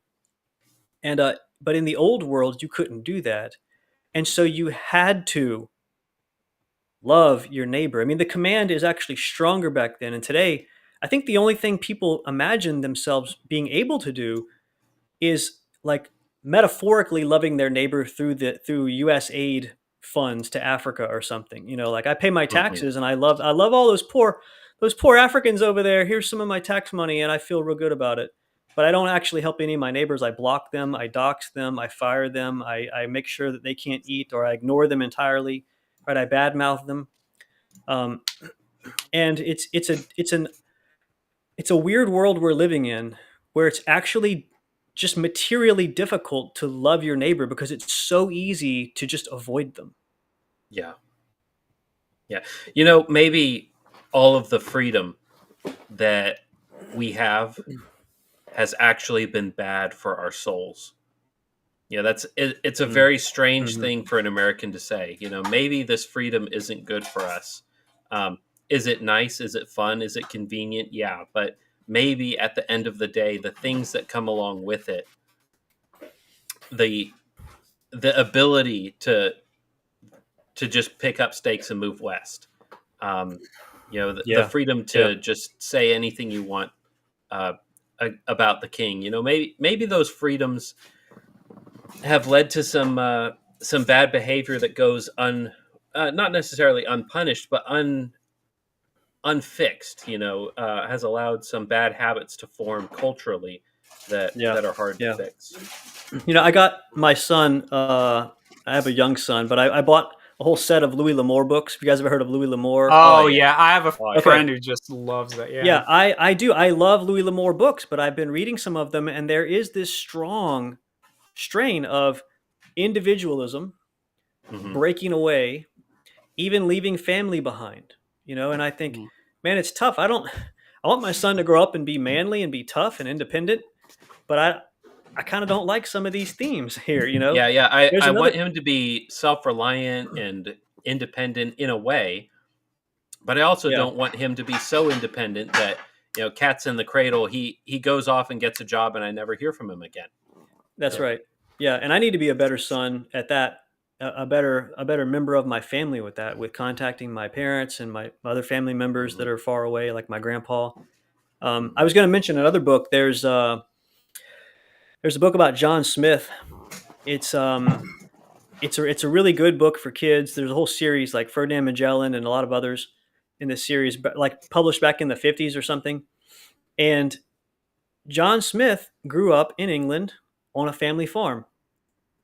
And his story is this adventurous story, and the story is written in such a way that you really know that he loves adventure. Mm-hmm. I wanted to come in real quick and did we lose him? Well, we might have lost him. Well, while he's hopefully coming back, let's try to just say to the audience, if you have any questions for Thomas, we'd love to have your questions. Am I here? You can type them in. Yep, you're here. Okay. Sean's back. If you have any questions for Thomas, we've been going for 2 hours, a little over 2 hours. Yeah. At this point. Let's listen to this. The listeners. So if you've got questions, if you've got comments that you want to bring up, put them in the chat, either in YouTube or in Rumble, or on Twitter. I have in underneath the video that is streaming live right now, I have a comment where I say, if you have anything to say, drop your comments here, and we'll get to them at the end of the show. No takers yet on Twitter, but that's not our largest audience, I don't think. But Questions. anyhow, yeah. Any closing thoughts before we get to the questions here? Yeah, I wanted to say, it's, when we describe these things, I love talking about this, especially the place part of it, where you're just talking about like having a connection to the where your feet are standing. Like I remember I was thinking this when the what's his face was the Indian guy in Ohio was running for governor. Vivek was he was without his shoes inside doing an interview, and people I saw that. That's crazy. Yeah, and he and me and some of our friends were talking online about like that's just weird, right? To like ask, I think it's weird to just ask people to take off their shoes like that. Yeah, because it wasn't just him; it was also the lady interviewing him. Yeah. She had her shoes off as well. And then, really, and so the wow. Then the question that someone asked was like, well, would you walk barefoot outside?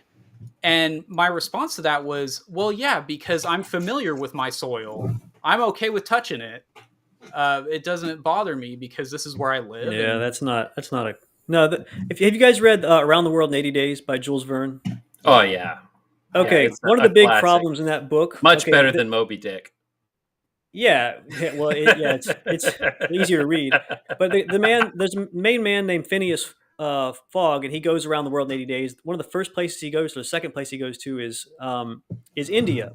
It's back in the 1870s, supposedly. And his compatriot, his companion, is a man named Passepartout, a Frenchman.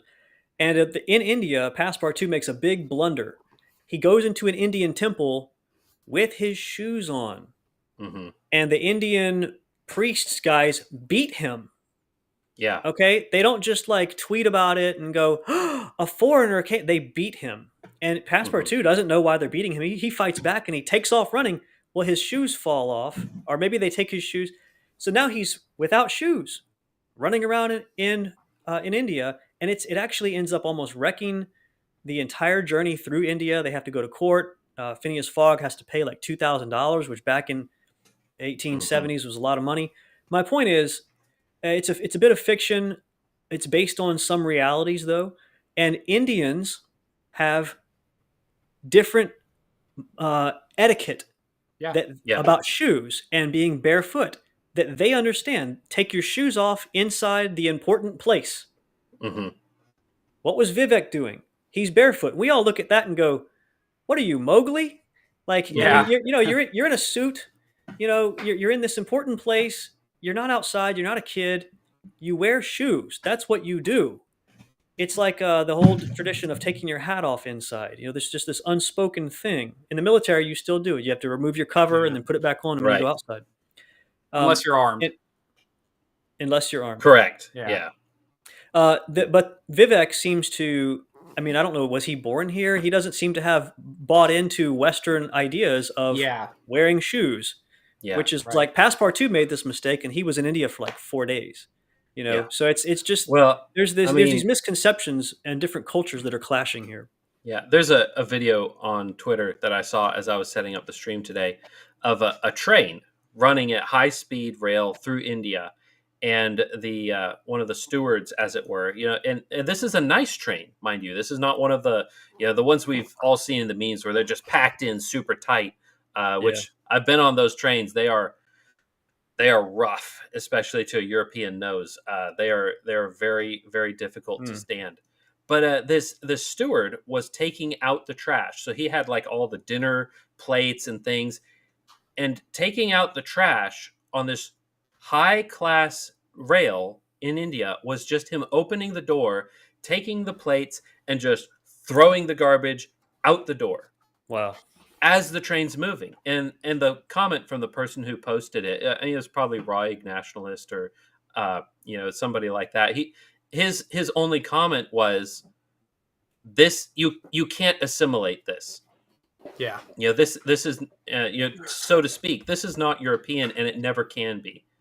There are some things about these cultures that are incompatible with ours, and that it's a sign of something. Taking off your shoes when you're indoors is weird, but it's not the world's end. It's not like, oh man, if a guy has this weird quirk where he has to take off his shoes I mean, he took off inside. his socks too, though. Like he was Yeah. This Yeah, dude was Yes. playing in the sandbox.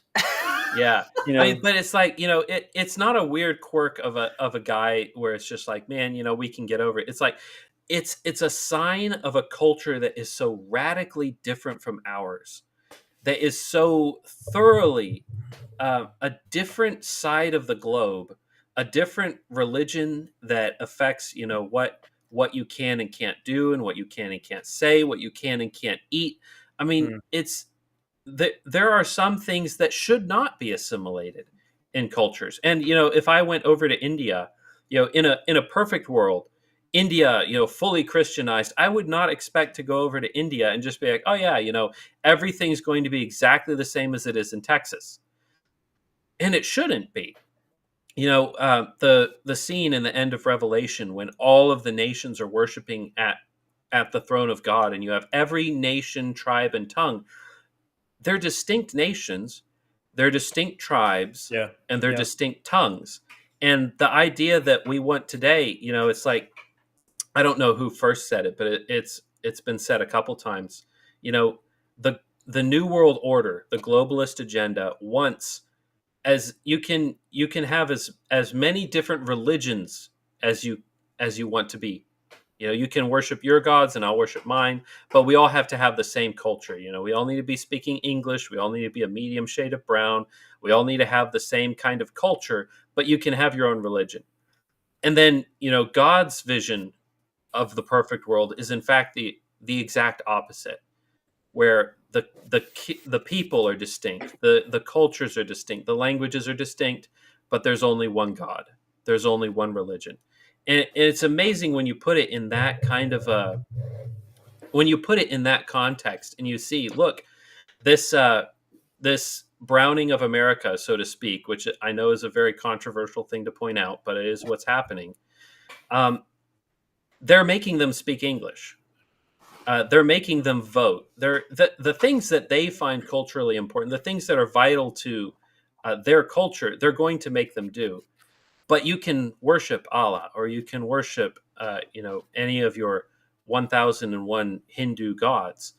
But anyway, we've been going for a while, and I think we ought to go into the comments. My page refreshed on me, so I may have lost some of the comments. I've got. You should see it pinned. I can see that is the first one in my line of comments. Are there any comments before this one that we should I've pick got up one. and run with on our I've way got down? one after it, but this is the first one I see. Okay. So Linscheid says, do you have book recommendations for young children which instill the sense of place and appreciation for home and family? Thomas. I do, but I don't have the proper title off my head, and I will get with you. Okay. And let you know. This is actually something I've been wanting to talk about for a while, is, good books for children. And I'm a lover of books, and I'm a lover of... I mean, do you want me to get my... beautiful books. Yeah, if you want to. Yeah, grab it, man. Here. They're like all right here. Yeah. No, I mean, I'm not going to go through all of them. I could look and see. I've got several books that I would recommend for children. I don't know. I just grabbed a couple. This one here, which is published by a friend of mine, 50 Classic Tales, the Western folk and fairy tale tradition. This is... Oh, yeah. I have that one. I mean, not just... I mean, look at the artwork in this. It is just absolutely it's beautiful. And that's one thing that I think is missed by most modern books. Children need to know what is good and beautiful, right? And it's very easy to get stories that are fun, but that, have bad artwork or ugly things in them. And Thomas, what was your suggestion? No. I have to some? look through. Yeah, I'm gonna have to look through the books. I have some, and I know, I don't want to give you the wrong title. I know what they're about. I can tell you what they're about. I don't know the exact title of these books. Yeah. So, Linscheid, I will get you some recommendations, definitely. And there are a lot of good books, maybe like the one he's talking about here. yeah. Treasure Island. Robert Louis Stevenson for young boys cannot be beat. Yeah, that's a good one. Winnie the Pooh, classic for little kids. I know That's a lot good. of people might think that's a little too childish. Here's one that I didn't know about till my wife put me onto this, which is James Herriot's Treasury for Children.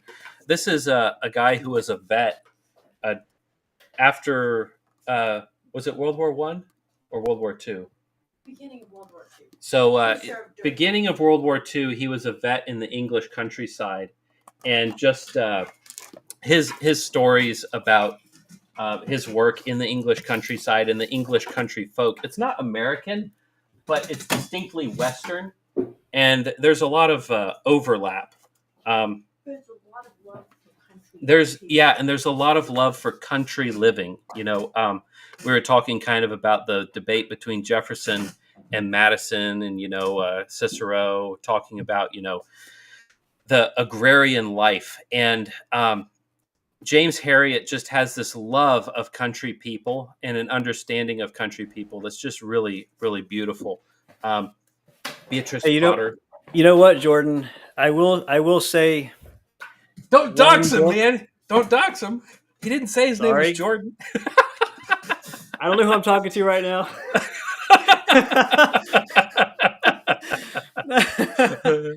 Whoever you are. Unnamed Linscheid guy. Somebody gave me a book, which I'm sure you know of. If you can read the title, If You're Not From the Prairie. Mm-hmm. And I thought this was an excellent book because I'm not from the prairie.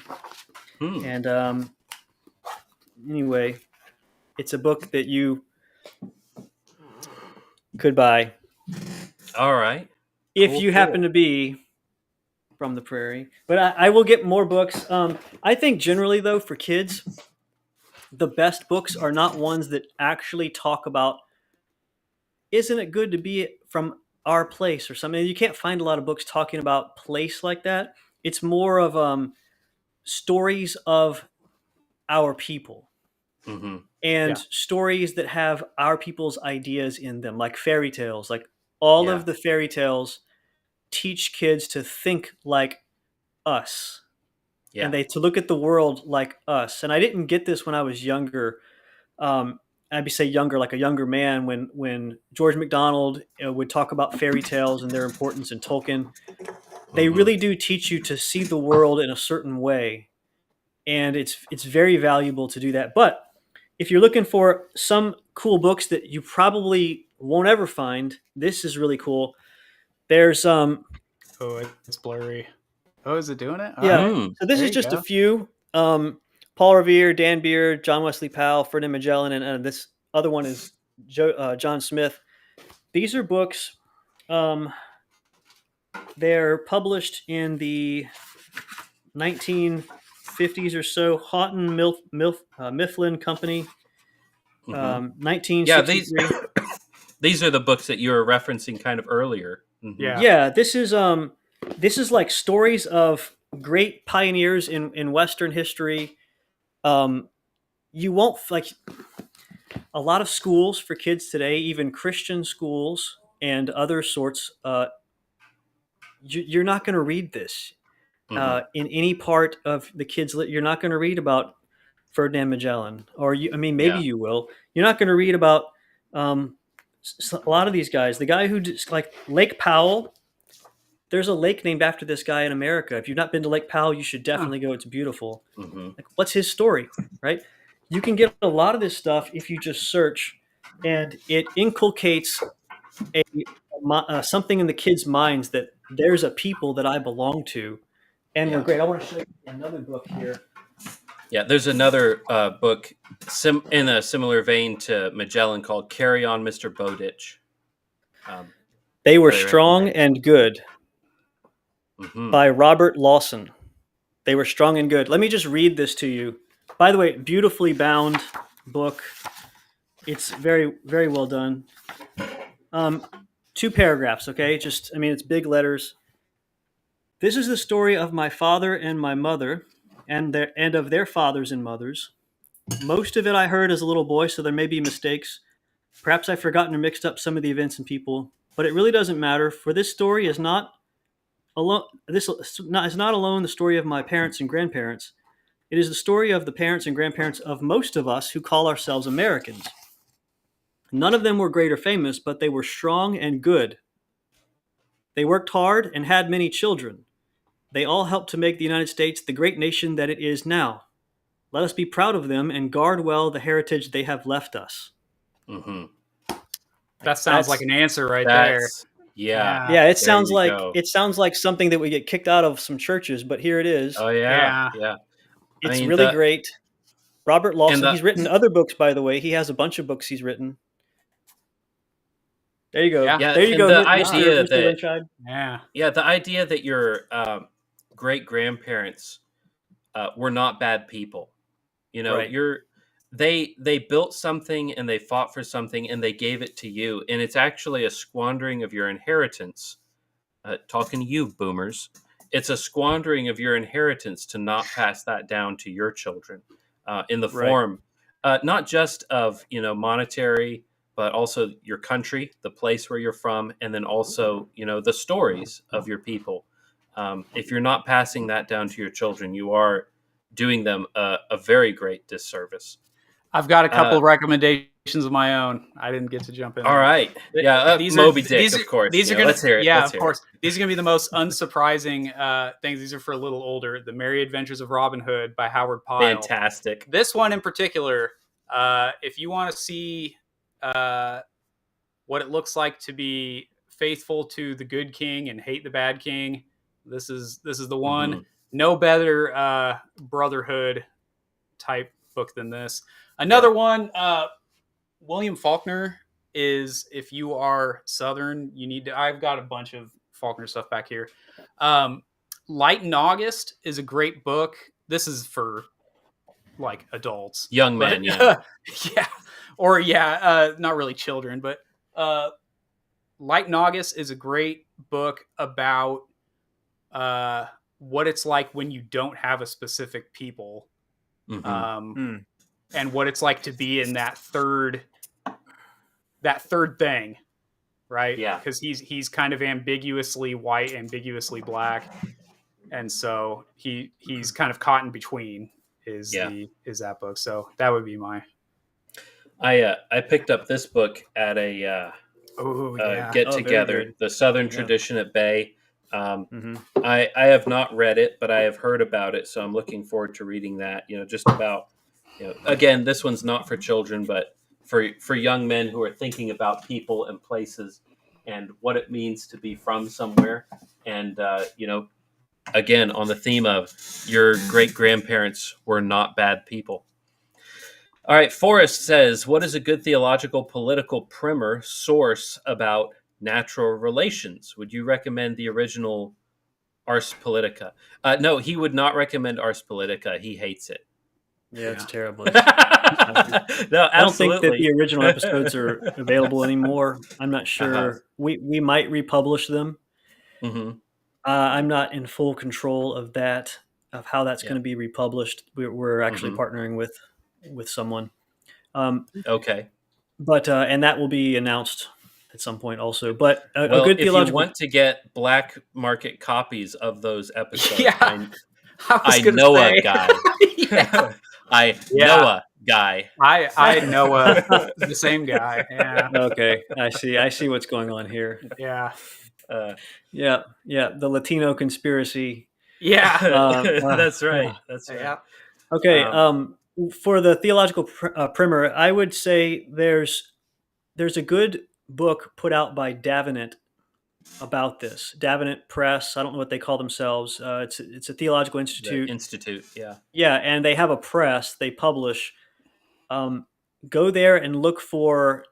It's something like natural relations or natural affections or something like that. They actually have a primer on this, and I don't know if they call it a primer, but it's good. Mm-hmm. Mm-hmm. All right, so go through there and just look for those search terms, and you should be able to find that. This looks like what I'm about to put up, a follow-up question. I didn't really understand it. But Oh to yeah, he clarify, I meant means the Roman. he's not talking about your podcast when he says Ars Politica. He's talking about the original, the thing that your podcast was named after, I guess is what he means. Oh, Althusius? Yeah, I don't know. It's Althusius. digital. That's the only way I've accessed it is digitally. Mhm, And I think mhm. Liberty Fund has that digitally. That's where I've read it. Okay. Yeah, and Stephen highly recommends Althusius. I mean, I don't know anybody who loves that guy. I mean, I wish my wife loved me as much as Stephen loves Althusius. Yeah, well, Althusius, if you read the older theology, especially political theology like this, it's like I've never tasted clear water before. I've never tasted clear water before until now. That's kind of how it feels when you read. I'm not Mhm, saying everything Althusius said is perfect. It's just the clarity of writing, the incisiveness of the thought, the orderliness of it, and it's refreshing to read. And for me, that was one of the first of the theological writings that I've read that were just about politics specifically. I mean, you can read the last chapter, I think it is, of Calvin's Institutes, where he talks about this stuff too, particularly. But Althusius has an entire book about this, and he gets into quite a lot. It's very good. okay. Lynchite again. We have the 50 Tales, Treasure Island, and 2 copies of all James Herriot books. Beatrice Potter as well. If You're Not From the Prairie is new to me, and I will certainly buy it. Well, and also they were, what was it called again? They Were Strong and Brave. They were strong and good. They Were Strong and Good. Yeah, that was, I've got more Mr. Lynchide, but like I said, I've got another bookshelf actually of all kids' books in the another room, and I've got I have to look through and actually dig out. And but for me, it's get books for kids that depict the sort of life that you want. I mean, like Little House on the Prairie, everybody knows that, but there are lots and lots of books that show our people living our way of life, thinking our thoughts with our values. There's like I mentioned Strawberry Girl earlier. I know it sounds childish, but it's actually a really good book, and there's like 15 of them. And there's so many books like this. It doesn't actually tell you to love your place and love your people. It doesn't talk like that, but it does show people doing that. Yeah. And that's super important. I was having the thought today. I think it was Stephen Wolfe had posted something about like okay, put it in a syllogism or something. Like somebody put it in the meme form of like Watchmen, where he's like blowing the guy up. Yeah. I don't know if that makes sense. Yeah, but I was thinking like in my head, I was thinking like, okay, write a 300-page novel that shows these ideals would be, oh wow, I guess the opposite end of that. Because if you think about it, like that's kind of what we're saying. We're like, well, there's this. I mean, a children's book isn't going to be 300 pages, but it's like I can show you this through a story. It is not everything has to be a syllogism. I mean, some things ought to be, but like stories sometimes say those things more truly than just writing it out as a political theory or something like that. Well, and the thing that I think is very undervalued in children's books is the artwork. You know, they say a picture's worth 1,000 words, and I hate walking through a bookstore and seeing the rote corporate artwork that has taken over the children's book section, and it's just it's disgusting. When you have eyes to see, when you've seen beautiful things, and then you see what they're attuning our children's eyes to, they are making them appreciate ugliness, and that's not something that I think. Yeah, I feel that way about a lot of Bible stuff for kids. A lot of it, it's like church architecture. Like they hired Satan to do this. That's how I feel. This is terrible. Like you had money and you chose this. Yeah. Like this is insane to me that you. Anyway, one good author, illustrator, get all of her books. KY Craft. Excuse me, I'm screaming. KY Craft. KY Craft. I don't know if you can see it. Yeah, we can see that. Yeah. Okay, And the she's paintings in this, an illustrator for multiple different authors, or does she kind of? just I mean Wow, look at that. this is the story of Pegasus and Bellerophon. Mm-hmm. You've got like really good, Hmm. and it's classical. Like the stories are well told. Yeah. You're not going to be. I got another one here, King Midas and the Golden Touch, Mm-hmm. and it's And that's same the person. same illustrator again. Yeah, there's Beauty and the Beast. There's Cinderella. Fantastic. There's Rapunzel, and there's another one called Trina. Her middle name is Shart Hyman. Oh my word! Unfortunate. Okay, Unfortunate.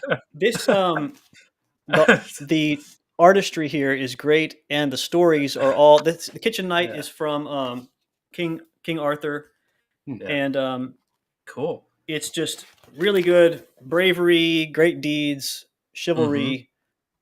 There's Saint George and the Dragon. Just every book you can find from these people, and it's hard to find these actually. Like, I don't know why. It's like the more well done a book is, sometimes it's the harder it is to find. Well, because the people who buy it hang on to it. Like, I mean, I've got. But you think I've got some beautiful books, and I will never sell them. Yeah. Right. Well, we do know a publisher, who might be able to get his hands on it. There you go. Publish it. So let's try and get through these a bit. So Lynchite again says, "I'm disappointed in Jeff for not saying Maxim Morris." Maxim Morris is a very good cautionary tale about being neighborly. Little boys get ground up and turned into cookies. So the German tales are very German. Sometimes the German fairy tales are sometimes a bit brutal. I think it's good for children to realize that there are bad consequences for things. Some of the German fairy tales and some of the German kids' stories can be quite a bit much. And then Z again says, Hatchet was always one of my favorite boys' adventure books. Have you read Hatchet? It's a great one. Yeah, it's a great one. I've heard about it. Z is actually a personal friend of mine, and he's told me about it, and it just blows my mind away, some of the things in it. So I do want to get that one for my son. It's got a bit of realism to it, just FYI. Maybe when he's a little bit older. My boy is 5, actually just turned 6. But he's going to have to wait a bit before we get to Hatchet, because there's a couple of boys' novels that are pretty decent. I can't vouch for it totally because I was a teenager when I read it, but I remember loving My Side of the Mountain. And the copy of that I got from the library had some beautiful artwork in it as well, just about a kid living out on his own with a pet owl, and just a man's man kind of a story of a young man trying to make it on his own. Pretty cool. All right, well, that's it for the comments. We have been going for 2.5 hours, actually nearly 2 3/4 at this point. And Thomas, I just want to say thank you so much for coming along. This has been our best show by a lot, and absolutely, it's been our longest show by a lot as well. So we really appreciate that. We do want to have you back on again and again because you're just, as always, a joy to talk to. Just an interesting person. Thanks, and there are not enough interesting people in the world. You can always have more of them. So. And I want to say that I know I speak for the vast majority of people just to say that we love seeing you healthy and doing well. And I mean, we always praying for you, and we've got your back, and we've put ourselves out there. We've put ourselves out there. So thank you. Absolutely. Yeah. We're in your corner, and we know that, I mean, no man is poor who has friends, right? And just want to let you know, you have friends, and I mean, when I fell into this group of guys, I discovered the best friends that any man could ever hope to have. It's been an absolute joy to be surrounded by such high caliber individuals. Mm-hmm. Yeah. Hey guys, I appreciate you having me on, and thank you for the kind remarks. And I can say definitely that friends mean a lot, and even if they're far away, it's really really extremely good to know that that friends are there and that they have your back and that they think highly of you. It means a lot. So I appreciate it. Thank you. Absolutely. And for those of you who are interested in the book, Who is My Neighbor? This book is available in the second edition. It is absolutely beautiful. Um, Let me just share the website right here. This is the website, Wise Path Books. Who is My Neighbor? Volume 2, or second edition, rather. Extensive index of universally acknowledged norms among all human societies, now largely forgotten in the West, but we are going to bring it back. And I know, you know, uh, you can never have too many books, right? But this is definitely one that should be high on the priority list. Get it, use it as a reference.